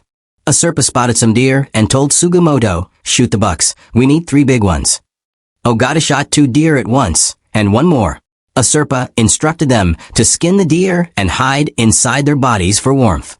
Shiraishi began to lose his mind, affected by the posse Kamuy. Sugimoto tried to help him, but a Serpa stopped him due to his injuries. She chased after Shiraishi instead. Sugimoto looked around and saw Shiraishi near the deer. Sugimoto found a Serpa, and they decided to head back, but the wind was too strong. They spotted another deer, and Sugimoto shot it so they could take shelter inside. While hiding inside the deer carcass, a Serpa asked, "Did Suzukawa suffer? How did he die?" Sugimoto answered, "Suzukawa was a bad man. Bad people don't have human hearts, so they feel less pain than normal people. You don't have to feel sympathy for him." A Serpa replied, "Are you making fun of me because I'm a kid? You can't fool me like that." Sugimoto said, "That's what I've tried to believe. During the war, I told myself the enemy wasn't like us, that they didn't suffer when they died. On the battlefield, you have to destroy who you are. Become someone else, otherwise, you wouldn't survive." A Serpa asked, "Was everyone able to return to who they were before?" Sugimoto said, "Some were, I'm sure. They went home, spent time with their families. Maybe that's how they found themselves again. But those who couldn't go back, their hearts are still on the battlefield." After the weather cleared up, Sugimoto's group escaped from the 7th Division. Sugimoto said, "They'll expect us to head down the mountain toward Abashiri. So we'll do what they don't expect. Head toward Tokachi to shake them off." Tanigaki said, "I sent a telegram to Otaru to check on a Serpa's grandmother when we left Yubari. We should get the reply here at this post office from a Serpa's uncle." When Tanigaki received the letter, it said that a Serpa's grandmother was making a Reika Rushoku, a traditional burial shroud. When an elderly Ainu feels death is near, they secretly prepare their own shroud. Sikapasi said, "I don't want a Serpa's grandmother to die. She fed me. She said the Ainu take care of children. She said you can't go to the next world without kids." Inkermat added, "When an Ainu dies, the people left behind must perform a ritual so the dead can pass to the afterlife. That's why they'll raise any child, even if the child isn't their own." Tanigaki told Sikapasi, "Don't worry. I'll bring a Serpa back to cheer up her grandmother. She fed me too, so I'm one of her kids." A few months ago, Tanigaki once told Tsurumi, "Have you ever heard of a food called kanemochi? It's a portable emergency ration we Ani Matagi use. We make one ball-shaped, representing the sun, and one oval-shaped, representing the moon. They're made of rice powder mixed with salt or miso, kneaded well, wrapped in leaves, and baked in the ashes of a hearth. Some villages, like the Tozawa Matagi, aren't allowed to use miso. My father was very strict, so I never told anyone this, but I secretly added something special to mine. One day, another Matagi named Aoyama Kenkichi found out." "How?" Tsurumi asked. Tanigaki explained, "We were hunting a wild goat called Ayashishi. Matagi travel in small groups, and each member has a role. The leader is the Mukamat, 2 riflemen are Matsumai, and 2 younger hunters are Siko. They can't use guns yet. The Siko shout to drive prey toward the riflemen. Bears tend to run uphill, but Ayashishi run away from the peaks. I was a Siko with Kenkichi, a boy a year older than me. When the weather turned bad, we hid in a cave. We were trapped for days. We ran out of food. That's when we ate our kanemochi. Kenkichi noticed something was different in mine and guessed right, it had walnuts. I asked him not to tell my father. Later, Kenkichi married Tanigaki's younger sister, Fumi. They lived peacefully in the mountains. But one day, Tanigaki's brother ran into the house with panic on his face. When Tanigaki arrived at the couple's home, it was already on fire. Inside, he found Fumi's burned body, with a stab wound in her heart. Nearby was Ken's Masuk, a short blade considered the soul of a Matagi. But Ken was missing. Tanigaki searched everywhere, but couldn't find him. Later, he heard a rumor that Ken had joined the 7th Division in Hokkaido. His father told him, "Give up. Don't abandon Ani for revenge." But Tanigaki replied, "I can't give up. He killed my sister. I'm never going back to being a Matagi." There were 37 Tondenhei, or military settler villages, in Hokkaido. Tanigaki trained as a soldier and did farming, all while searching for Ken. Then, just before war broke out, he received a message from his brother saying their mother had died, unable to bear the grief of Fumi's death and Tanigaki leaving home. Tanigaki went to Port Arthur, hoping to find Ken. My hatred grew as I told myself Kenkichi was responsible for everything. During a fierce battle at Hill 203, he saw a bloodied soldier, Sugimoto, who asked for food. Tanigaki gave him kanemochi. Sugimoto recognized it as an Akita dish. He said a private in the 1st Division once told him about it. That private was from Ani and used to be a hunter before going to Tokyo. Tanigaki realized that the man was Ken. Tanigaki wanted to find Ken, but he waited for the right moment during battle, where he could take revenge without being caught. The Russians threw grenades at us, and we threw them right back. And then another came. 2 hits from a Type 30 right to the chest. Didn't even slow him down. Suddenly, a man ran out from the trenches, Ken. He grabbed a Russian soldier with a grenade strapped to him. The explosion injured him badly, but he survived. Tanigaki was ready to stab him in the heart, just as he had done to Fumi. Tanigaki asked, "Why did you kill Fumi?" But Ken couldn't recognize him. He couldn't hear or see. Yet he said, "Please deliver a message to Tanigaki from Ani, Akita. I married the Tanigaki family's daughter. She was too good for me.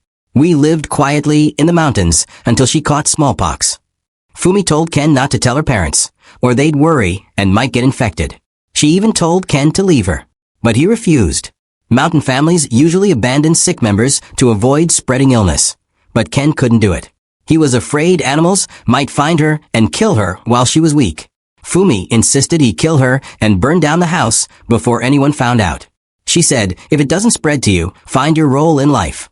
So Ken, a hunter, used the only method he knew. He killed her as gently as he could, burned the house, and left. Ever since, he lived in guilt and regret. He said, "Please tell this story to Tanigaki so I can heal the wounds I caused." Tanigaki handed him kanemochi. Ken recognized it and realized Tanigaki was in front of him. Then he died. Tanigaki said, "Ken found his purpose in life and lived it to the end. Every day I ask myself, what is my role in life? I can't go back to Ani now. I can't face my brother or my father." Tsurumi replied, "I need you. Will you make me some of those kanemochi with walnuts?" Tanigaki smiled and said, "Of course." Back in the present, in the Kushiro Marsh, Sikapasi spotted a Serpa dancing. Ogata noticed Tanigaki's group, and Aserpa was surprised to see them there. Tanigaki's group was invited to the Koten by the hunters they had spoken with earlier. When they arrived, the hunters said that the Kamuy ho Punire was about to begin. Aserpa explained, "Kamuy ho Punire means the setting off of gods. It's a ceremony to send off a hunted bear.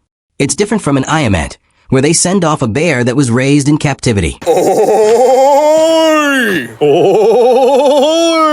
The hunters shouted Okakox, a chant that calls out to the god of fire, telling it that a bear has been hunted. Aserpa continued, "The Kamuy are beings that do things humans can't. They help us, but they can also bring disaster. Fire is a vital part of our lives. Blades let us cut what we couldn't cut on our own. So, they are considered Kamuy too. Trees are Kamuy that live in the mountains. Storms and plagues are beyond human control, so we see them as Kamuy as well. But we don't see them as gods far above us. We see them as our equals. When we hunt, we believe it's not the arrows that kill the animal, but the Kamuy who choose to give themselves to us. In return for their meat and fur, we offer them sake and tobacco, things only humans can make. We then send them back with a proper ritual, so they can tell other Kamuy that the human world is a good place. If we don't treat them properly, they'll never come back. After this ceremony, the bear's head will be placed on an altar outside, decorated with inaw, wooden prayer sticks offered to the Kamuy. The more inaw a Kamuy receives, the higher its status becomes in its own world. It said the inaw we offer turn into silver and gold, treasured by the Kamuy. While everyone was celebrating, Tanigaki told Aserpa that her grandmother was making a burial shroud. Ogata then asked Tanigaki, "You came all the way from Otaru just to tell her that? Tsurumi actually sent you here to watch me, didn't he?" He replied, "No, I've left the army. That old lady helped me once, and now I'm returning the favor by keeping her granddaughter safe." Ogata said, "I don't know if I believe that. You used to be a true believer in Tsurumi. You killed 3 men in the mountains." Sugimoto clarified, "The bear killed them. I was there, I saw it." Ogata continued, "The old lady had a dream where she never saw her granddaughter again. It's just a dream. Send her a damn letter." But Aserpa said, "Among the Ainu, we believe that dreams are messages sent by the Kamuy. I don't believe in it myself, but my grandmother is one of the old Ainu. She once had a dream where her daughter was surrounded by bears, and soon after, my mother died. That's why she believes in dreams so strongly. Sugimoto asked a Serpa, "Do you want to go back? If she sees your face even once, the dream won't feel like a prophecy anymore. She'll feel at peace. You don't have to force yourself to stay here." A Serpa replied, "There's something I need to know, no matter what. I want to move forward for the sake of my own dream." One of the hunters asked Tanigaki, "That Murata gun of yours, was it Nihei's? We used to hunt bears together over a decade ago. He was so good at it, I thought he'd wipe out all the bears." Tanigaki told him, "Nihei died in the mountains. I took the gun from his body." The hunter said, "That must be tough to use, an old gun like that." Tanigaki replied, "Nihei turned me from a soldier back into a Mitagi. I carry this gun so I don't forget the feeling of hunting." The man pointed out 7 small marks on the gun's barrel. He said, "Nihei once told me what those meant. The gun belonged to his son, who used it in the First Sino-Japanese War. A friend gave it to Nihei and said each mark was for an enemy he killed. Maybe he stopped counting after the 7th. Or maybe he died then. Either way, he wasn't the type to enjoy killing people. Someone who feels guilt after a kill shouldn't be a soldier. He should have just stayed home and hunted bears with me." Suddenly, Ryu arrived. Ryu, is that you, boy? Ryu! He had been following Tanigaki the whole time because of Nihei's scent on the gun. Sugimoto asked Tanigaki, "So what will you do now?" Tanigaki answered, "I'll keep following you until a Serpa reaches her goal." He told the Serpa, "Once we get to town, I'll send a telegram to your grandmother." Then the group set off toward Abishiri. Meanwhile, Koido was nervous, afraid that Tsurumi would be furious at him for letting Shiraishi escape. Just then, Tsurumi arrived. I didn't know you were here, Second Lieutenant. He whispered to Tsukishima to say that Shiraishi escaped, but also that they got a copy of his tattoo. So Tsukishima reported it. Tsurumi told Koido, "I told you not to kill Shiraishi because I thought he had value. And now he's fallen into enemy hands. I'm disappointed." Koido revealed that he had worn Suzukawa's tattoo. Tsurumi was impressed but noted, "The lines aren't quite right. You're off the Asahikoa mission. From now on, you'll help me hunt the other prisoners." Koido was pleased with that. Tsurumi asked Koido, "You're sure Ogata was on the airship with Shiraishi and Sugimoto?" Koido replied, "Yes. He disgraced the noble death of his father, Hanazawa Kojiro, the former commander of the 7th Division. Even my own father no longer trusts Central Command because they blamed Hanazawa's suicide on the 7th. Tsurumi added, "Koido's father and Hanazawa were both born in Satsuma and were close friends. Central Command placed full blame for the high casualties at 203 Hill on General Hanazawa. I believed Ogata would fight to honor his father and the 7th Division. But Ogata had said, back then, my father was a colonel in the 1st Imperial Guard Regiment. Given his position, he must have been ashamed that an Asakusa geisha gave birth to his child. After his legitimate son was born, my grandmother told me he stopped visiting. She took my mother and me back to Ibaraki. My mother used to cook monkfish stew every day. It was a local dish for the poor, and she made it constantly because my father once said he liked it. She hoped he'd return if she made it for him. Every day, in the winter, she cooked it. She went crazy. One day, I shot a bird, thinking that if I brought home fresh meat, she'd stop making stew. But she didn't. So when my grandparents were gone, I put rat poison in the monkfish stew and gave it to her. I thought my father might come to her funeral, but he never did." Hanazawa confronted Ogata. "Is this because I abandoned you? You pitted your insane mother, but you hated her too, just like I did." Ogata replied, "Children don't choose their parents. Love is as vague as God. If you ever loved her, you wouldn't have left her. Maybe a child born between two people who don't love each other is born incomplete, no matter the bloodline. Your son with your wife, Hanazawa Yusaku, is the proof. I met him after I joined the army. He always called me Big Brother, even though he outranked me. He told me he always wanted a brother. He was raised with love. By the way, you had no way of knowing how Yusaku really died at Hill 203. I shot him in the back of the head, not out of jealousy or spite. I just wanted to see, would you care more for me if he was gone? Could there have been happiness for me too?" His father shouted, "You're right. You're missing something. You're a failure, a curse." Ogata then shot and killed his father, returning to Tsurumi. Tsurumi said, "The brass will blame the 7th Division for his suicide. It'll be a hard time, but we must endure. With an outside enemy, the seventh will grow stronger. We'll make the only surviving son of General Hanazawa into a hero. They'll see in you the god of war they lost. They saw a dark cloud, which turned out to be a swarm of grasshoppers. Everyone quickly rushed inside the house. Ogata explained, it's a locust swarm. When the right conditions come, like after a flood, massive numbers of locusts appear. They travel in swarms for dozens of kilometers, even crossing seas. They'll eat your crops, and even paper walls or your kimono. Inkermat ran into the swarm, but Asurpa called out to her from the boat and helped her escape. Once they were alone, Asurpa told Inkermat, I wanted to talk to you in private. Tell me everything you know about my father. Inkermat replied, I knew your father well. I met him when I was your age. Asurpa asked, do you hate him? Of course not, Inkermat said. I've always been on his side, and yours. But Asurpa snapped back. Do you think I'll believe that? You scared my grandmother with lies, and you used Tanigaki to follow me. I didn't lie to your grandmother, Inkermat insisted. You should return to Otaru. I don't believe in fortune-telling, Asurpa said. I'll find out the truth myself. Inkermat then revealed, Naparebo, the man in Abashiri prison, isn't your father. Your real father, Wilk, wasn't the type of man to kill Ainu and steal their gold. When I met him, he had just arrived in Hokkaido. He spoke Ainu with a Sakhalin accent and had deep blue eyes like yours. He told me he was the son of a Polish father and a Sakhalin Ainu mother. He said many Poles were exiled to Sakhalin by the Tsar. Since childhood, he fought alongside other ethnic minorities to liberate them from oppression. He was injured and fled to Otaru in Hokkaido. At that time, I was a wandering fortune-teller. We spent every day together. Wilk respected our Ainu culture, language, and customs. He recovered from his wounds and grew to love the Ainu of Hokkaido. I don't believe Naparebo is my father either, Asurpa said. But he never told me about you. He said he learned everything from my mother. I don't believe you. Tears welled in Inkermat's eyes. To Wilk, I was still a child. Maybe he forgot me. If Naparebo isn't my father, Asurpa asked, then where is he now? He's gone, Inkermat answered. Wilk was murdered by Kiraranki, his former friend.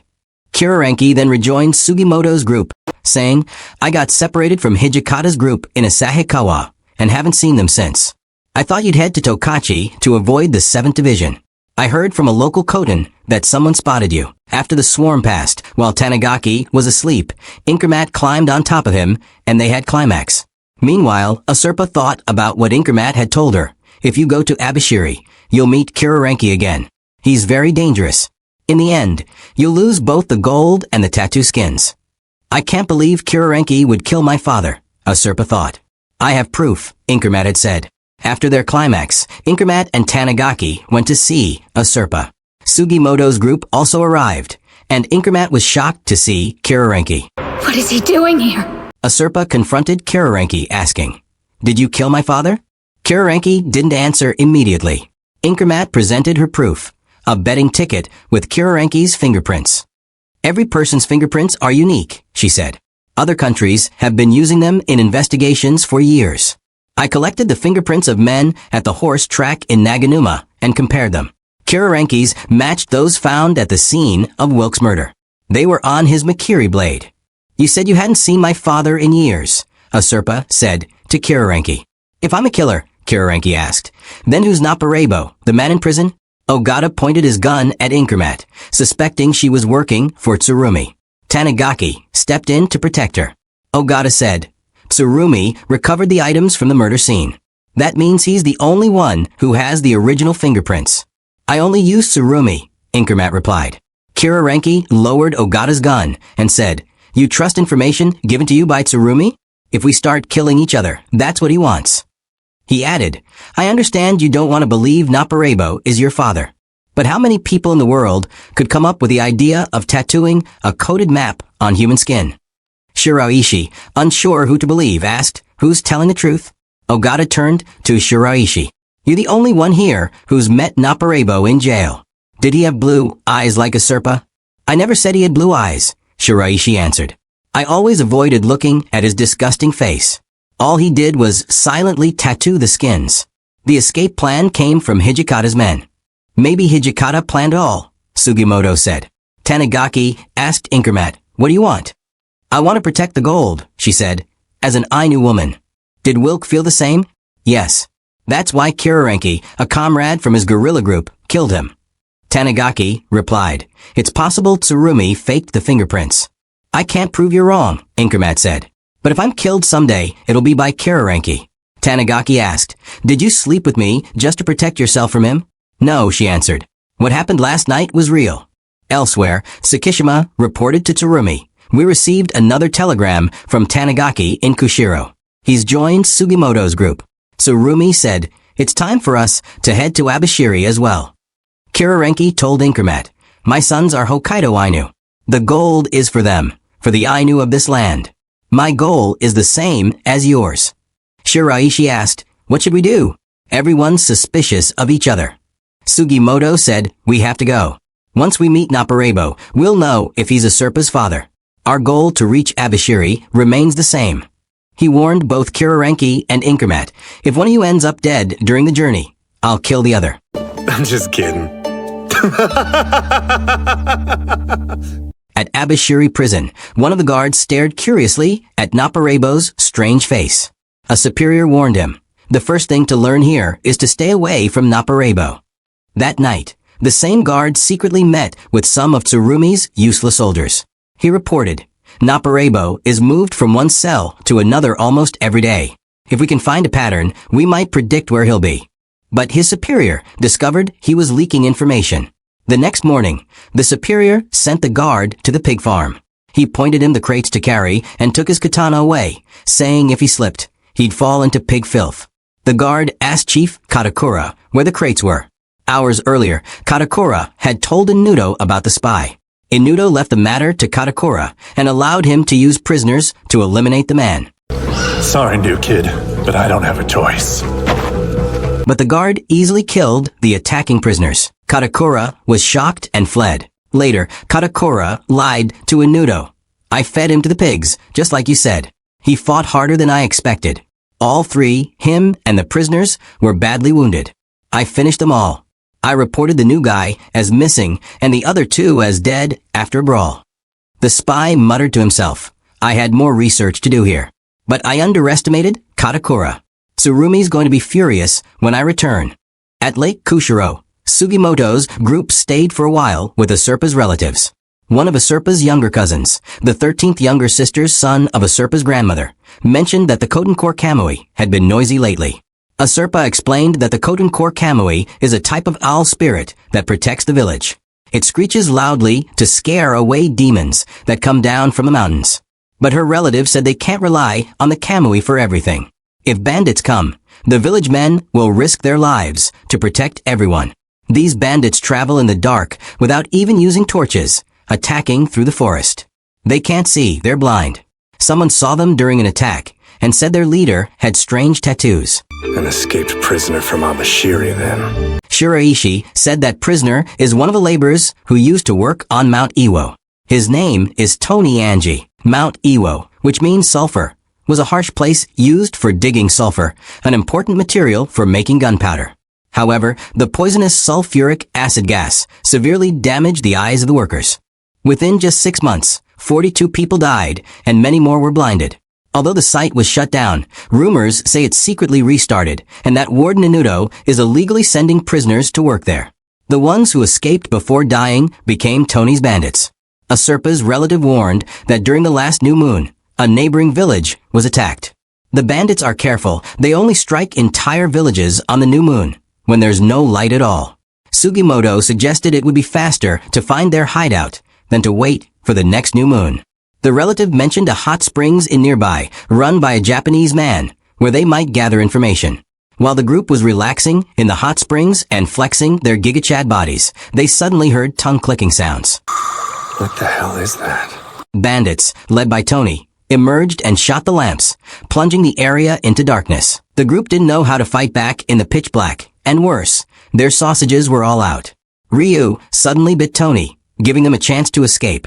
Shiraishi suggested hiding in the forest, but he hit a tree branch and passed out.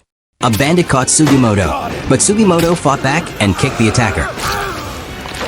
It'll take a lot more than this if you want to kill me! Meanwhile, Tony smelled fire and realized someone nearby had a torch. It was Asurpa. One bandit tried to capture her, but Tony warned him to avoid the light because Ogata might be nearby with a gun. It was too late. Ogata shot the bandit near a Serpa, and the torch went out. While walking in the dark, Sugimoto found a Serpa and pulled her to safety. All this blood. Is it yours? Are you badly hurt? I'm fine. If it wasn't so damn dark, it would be no match for me. However, Tony was nearby and could smell Sugimoto's blood. They remained silent so Tony wouldn't notice them. Elsewhere, Inkermat found Tanigaki and Kirarenki. Tanigaki said he had hidden Sikapasi somewhere safe. Since Tony was getting closer, Kirarenki told everyone to follow him. He had an idea. They went to the lake, and Kirarenki said if they crossed it and took the long way back, they might return to the inn without being found. Inkermat was hesitant to board the boat due to a terrible premonition. Kirarenki reassured her, saying, "If I wanted you gone, I would have left you here to die." She finally agreed to come. While crossing, the bandits started throwing rocks at them. One rock hit their boat, revealing their location. Tony shot Tanigaki, and all three of them fell into the water.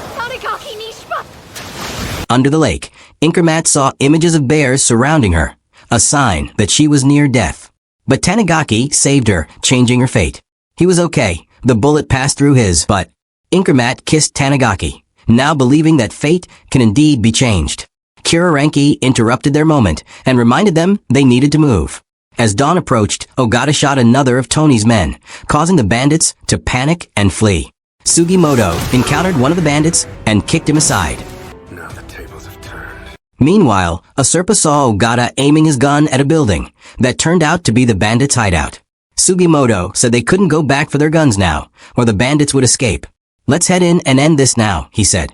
Inside, Sugimoto tried opening the windows to let light in, but they were nailed shut. The door suddenly slammed shut behind them, leaving a Serpa outside. Tony began clicking his tongue again. The group moved quickly, and Ogata managed to graze Tony with a shot. A Serpa found another window and opened it, just in time to see Sugimoto's big ass. They listened carefully to the tongue clicking and waited. A bandit stepped on a trap laid by a Serpa. Sugimoto stabbed him and smashed him against the wall, creating a flash of light. Using this chance, he kicked Tony in the back. Tony then grabbed Sugimoto and punched him repeatedly until Sugimoto was pinned. Sugimoto threw him off and tried to stab him. But Tony overpowered him and pointed a gun at Sugimoto's forehead. Suddenly, Hijikata appeared and called out to Tony. Ashiyama and Nagakura also arrived. Nagakura asked Sugimoto, "Can you leave Tony to us?" Sugimoto agreed, but said, "If you let me copy his tattoos." He added, "But a Serpa's relatives live around here. I'd feel safer if you just killed him and skinned him." A Serpa told Tony, "You live in the dark, hiding, and coming out at night to hurt others. If you keep living this way, your life will never escape from the darkness." Tony responded, "Damn, but you're right." Meanwhile, Usami told Tsurumi that Warden Inudo had been using prisoners as labor to make money, which he then used to buy weapons, one of which was even a Maxim gun. Usami was caught before he could discover where the rest of the weapons were hidden. Sugimoto told Hijikata about Inkermat and Kirarenki. Hijikata said, "I had my suspicions too, and I called an old friend to investigate. I'll take photos of them and have someone look into it." At the photography studio, everyone posed for a picture because Sugimoto wanted to send a photo to a Serpa's grandmother. Sugimoto's group and Hijikata's group finally reached the area near Abashiri prison. After planning their infiltration, they began digging a tunnel near the prison wall and disguised the entrance with an Ainu hut. While they were digging, Katakura confronted Kirarenki and told him that building a hut there was not allowed. He ordered them to tear it down. Tanigaki, without Katakura's permission, had already made a deal with some guards. He offered them 3 salmon a day in exchange for permission to fish in the area. You dishonor the uniform accepting bribes. However, Katakura changed the deal and demanded 5 salmon a day instead. That night, Tanigaki spoke to Inkermat and said, "You were watching Abashiri prison from the other side of the river. You say you don't think Naparebo is Wilk, but you still came all this way because part of you hopes that he is." Inkermat agreed and said, "I wandered alone as an orphan until I met Wilk in Otaru. The time I spent with him was beautiful. It still has a hold on me. But my fortune-telling said we would never meet again. Every time another of my fortunes came true, my desire to see him only grew. When I heard he died, I thought, that's why I'll never see him again, because I'll die. But when I looked into his death, I met Tsurumi, who said he had Wilk's belongings. Wilk was dead. The Naparebo in the prison knew the location of the gold and was working with Kiraranki. For a while, I believed maybe my fortune-telling wasn't always right. But when I was drowning in the lake, I felt it. I really was going to die. But you changed the fate my fortune predicted. I learned that fate can be changed. She admitted she wanted to see Wilk again to free herself from her past, and she wanted Tanigaki to be part of her future. Tanigaki responded, I need to bring Asurpa back to her grandmother. When that's done, I'll propose to you. A few days later, Sugimoto finally finished digging the tunnel, but was shocked when he found Katakura waiting for him. Surprisingly, Katakura said he would help them. That night, during their final planning, Katakura explained that Warden Inudo had ordered Naparebo to be moved to a different cell every day. But Katakura could tell them exactly where he would be on the night of the next full moon, cell number 66 in Building 4. Shiraishi said, if we break in, get Asurpa in front of Naparebo, and leave without a trace, we win. If they failed, the tunnel would be discovered and Katakura would become a wanted man. Katakura replied that if that happened, he would follow Hijikata, because his father used to be Hijikata's comrade during the old shogunate. Sugimoto asked Katakura, if Naparebo is Asurpa's father, will it be hard to get him out? Katakura said yes, because one of Naparebo's Achilles tendons had been cut, but it wasn't impossible. The next night, Asurpa, Sugimoto, Shiraishi, and Tony began their infiltration of Abashiri prison. They encountered 2 guards, knocked them out. Who are you guys? I can't believe they've already found us. We've got this. Get out of here. And continued forward. They finally reached the 5 radio wards of the prison, which can hold over 700 prisoners. In the center of the 5 wings stood a watchtower that could oversee the entire area. They climbed onto the roof, and Shiraishi began sawing through the wooden ceiling. Meanwhile, Katakura purposely broke a cup to create a distraction, allowing Sugimoto's group time to reach Naparebo's cell. Shiraishi opened cell 66, and they lit a match to see inside. Suddenly, Naparebo screamed. Asurpa realized it wasn't her father. They didn't have the same eyes. It was a setup. Intruders inside! Katakura! Luckily, Tony pulled Asurpa up in time, but Sugimoto and Shiraishi were still inside. The man in the cell was only a double, not the real Naparebo. Tony quickly ran with Asurpa, saying he would take her to the real one.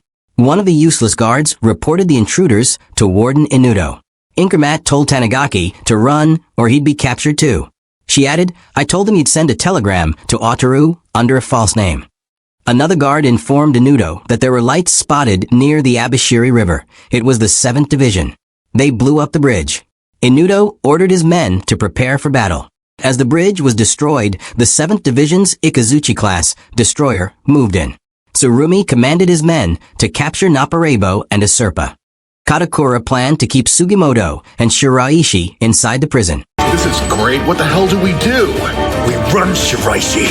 How about you think of a way to get us out, Escape King? Meanwhile, Tanigaki realized that Inkermat had been siding with Tsurumi the whole time. Inkermat told him that Sugimoto's group had already failed, and now only Tsurumi could get Asurpa and Naparebo out of Abashiri. Tanigaki responded by asking if that meant the 7th Division would get the Ainu gold, and he questioned if that was really okay with her. Inkermat replied, it doesn't matter to me, or to you, who gets the gold, does it? As Tsurumi approached the prison wall, Tanigaki and Inkermat hid inside the tunnel. The 7th Division opened fire on the walls of Abashiri, and the deafening noise began to hurt Tony's ears. Asurpa considered running away, but Tony asked her, don't you want to see your father? When the walls collapsed, Tsurumi and his men stormed inside. Please, don't shoot! I surrender! Remember, they've come here to kill us all! If you don't fight back, then today will assuredly be your last on this earth! Inkermat was caught under the rubble from the explosion, but Tanigaki helped her out. More debris nearly fell on them, but Ashiyama arrived in time to save them. Chaos erupted between the useless guards and the 7th Division. Tsukishima threw a grenade, killing one of the guards, and the rest of the soldiers continued charging forward. Charge, men! I want them all dead! Meanwhile, Shiraishi was cutting through a narrow air passageway underground. trying to widen it. At the same time, the double of Naparebo was screaming from the flames, drawing attention. Usurpa asked Tony if Katakura knew that the Naparebo inside was a fake. Tony explained, after we escaped, Inudo secretly swapped Naparebo with a decoy. Katakura saw him every day for 7 years. He's not stupid enough not to notice. Hijikata arrived and told Usurpa, "Come with us, or you'll miss your chance." The 7th Division Blue opened the ward where Sugimoto was and gunned down the guards inside. What are you doing? Run! One guard pointed Tsurumi to where Naparebo was being held. Katakura hid while Sugimoto revealed the fake Naparebo since the 7th Division had already reached their location. Usurpa insisted to Hijikata, "I'm going to save Sugimoto. If he's not coming, I won't go with you." Hijikata explained, "If Naparebo sees his daughter, he'll tell us where the gold is. That's why we came." Sugimoto would want that more than his own safety. Sugimoto warned the 7th Division, "Just so we're clear, I haven't gotten the gold's location from him yet." Usurpa was tempted and asked where her father was. Tsurumi replied, "I've got 63 men with me. Do you think you can just get away?" Kohei lost control and tried to kill Sugimoto, firing his gun. Let me go! I'm gonna kill him!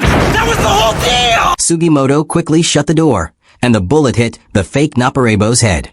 Sugimoto pretended he was still alive and threatened to kill Naparebo if they advanced. Usami noticed Katakura trying to sneak away and shot him. Katakura responded by opening all the prisoner cells and challenged Usami, "Are you ready to fight 700 deadly criminals?" The prisoners poured out and chaos broke loose inside. Kohei went to the cell to kill Sugimoto, but they had already escaped through the underground path. Sugimoto guessed that Hijikata had orchestrated everything. If they were put in the cell block with the fake Naparebo, Hijikata probably expected Inudo to panic and go to the real one's location. While Katakura stalled them, Usurpa would meet her real father, learn the location of the gold, and escape. Hijikata likely wanted to separate Sugimoto and Usurpa, knowing Sugimoto would get in the way later. Shiraishi managed to escape through a small hole by dislocating both his shoulders, but Sugimoto couldn't fit. He said he'd find another way out and told Shiraishi to go find Usurpa and wait at the main gate. Meanwhile, Inudo arrived at the chapel where Hijikata was hiding. They planned to catch Inudo when he tried to move Naparebo.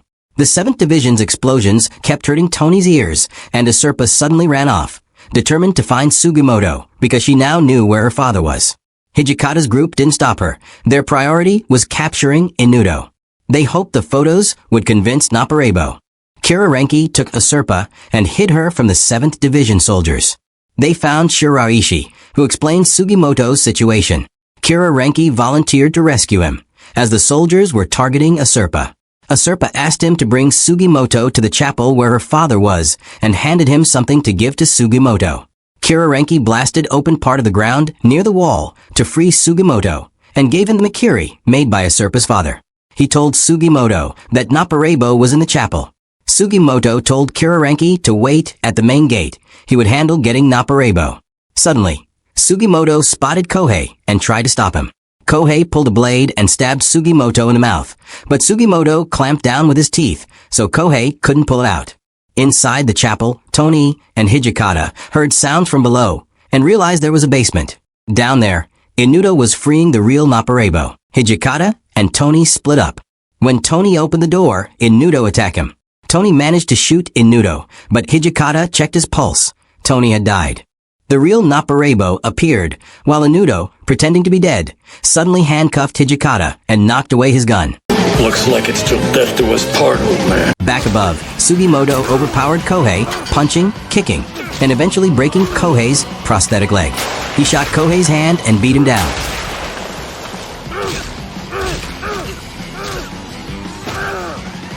But with more soldiers approaching, Sugimoto had to flee. All right, no problem. Let's get you to a ship. She's waiting for you. Shiraishi and Usurpa reunited with Ushiyama at the main gate, and Kirarenki arrived too. Kirarenki told them Sugimoto had gone to the chapel alone, and Ushiyama planned to go after him.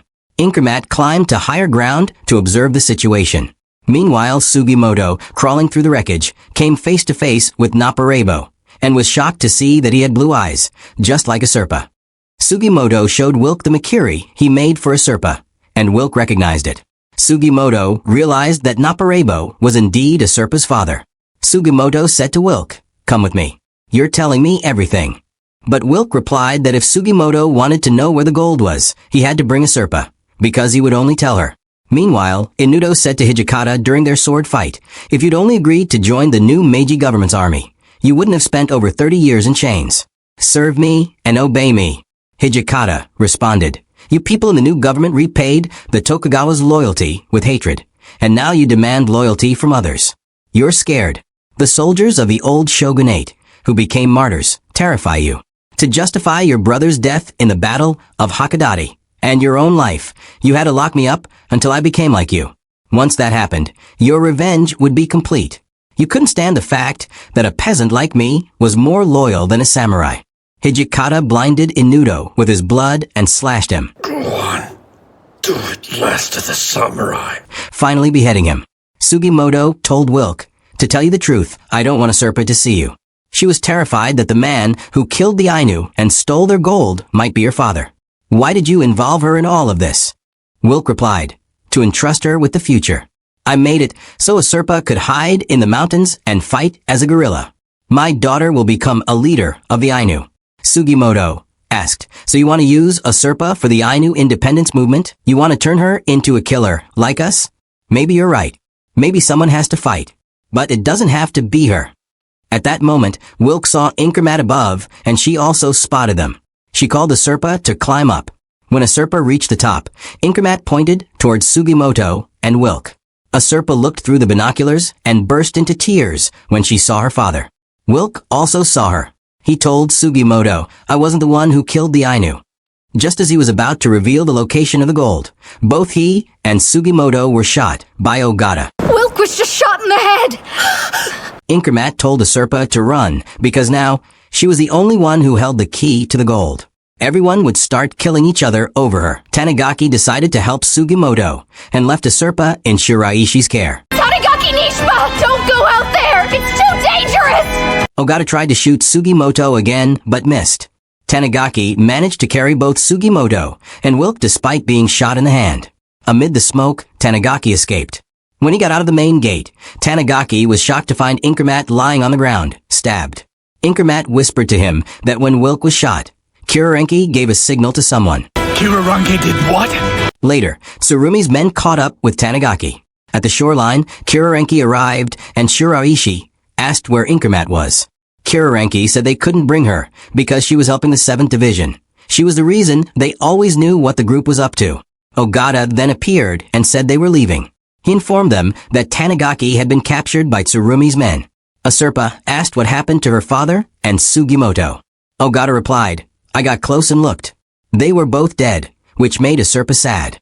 However, Ayanaga managed to save Sugimoto's life, though he suffered brain damage." Inkermat, meanwhile, was in critical condition. She told Tanigaki that Kirarenki and his friends must have gone to Karafuto. The sound of the shot that hit Wilk and Sugimoto had been covered up by star shells, so she hadn't heard it. Sugimoto said, "Only Ogata could fire a shot like that. I felt him when I was shot."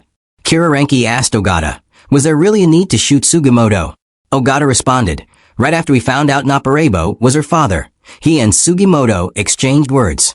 It might have been about the location of the gold, a code only Asurpa could crack, or maybe even about you, Kirarenki." Ogata warned Kirarenki that Sugimoto might still be alive, and if Asurpa had been taken from him, Sugimoto would be furious. I'm gonna murder Ogata and Kirarenki both. Sugimoto handed Tsurumi a copy of the tattoos from Henmi and Nihei. He asked, "So what proves Kirarenki's group went to Karafuto?" In a flashback, as the group fled Abashiri prison, Inkermat had planned to tell Asurpa about what Kirarenki did on the roof. But Kirarenki ordered Shiraishi to move away with Asurpa, saying Inkermat was dangerous. He pointed a knife at Inkermat and they fought, ending with Kirarenki accidentally stabbing her. As she held onto the blade to stop him from pulling it out, she asked, "Why did Wilk have to die?" Kirarenki answered, "Because he changed. The plan was to tell our old comrades where the gold was." Tsurumi later said, after killing the 7 Ainu, Naparebo took a small amount of gold and headed to Karafuto. He was captured along the way. I think he carried crucial information. He was planning to bring in the main force.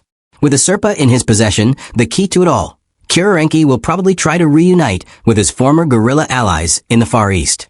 If those partisans get a Serpa, we're in big trouble. Sugimoto responded, I'll get her back. Take me to Karafuto. Without me, she won't trust you. Tanigaki also volunteered to go. What are we doing? We have to go get a Sherpa back! A Sherpa! Looks like you took a little nibble off my brain, huh? Since Tsurumi still had unfinished business in Abashiri, he sent Tsukishima and Koito with them instead. At a chapel, Hijikata said that in 2 or 3 days, things would calm down in Abashiri and there would be fewer soldiers. So they would wait until then. He told Ashiyama, I thought Abashiri turned out to be a waste of time, but in the end, we found a glimmer of hope. After they leave, they plan to head south. Sugimoto's group set off to Karafuto, and both Asurpa and Shiroishi believed Sugimoto was still alive, that they would meet again.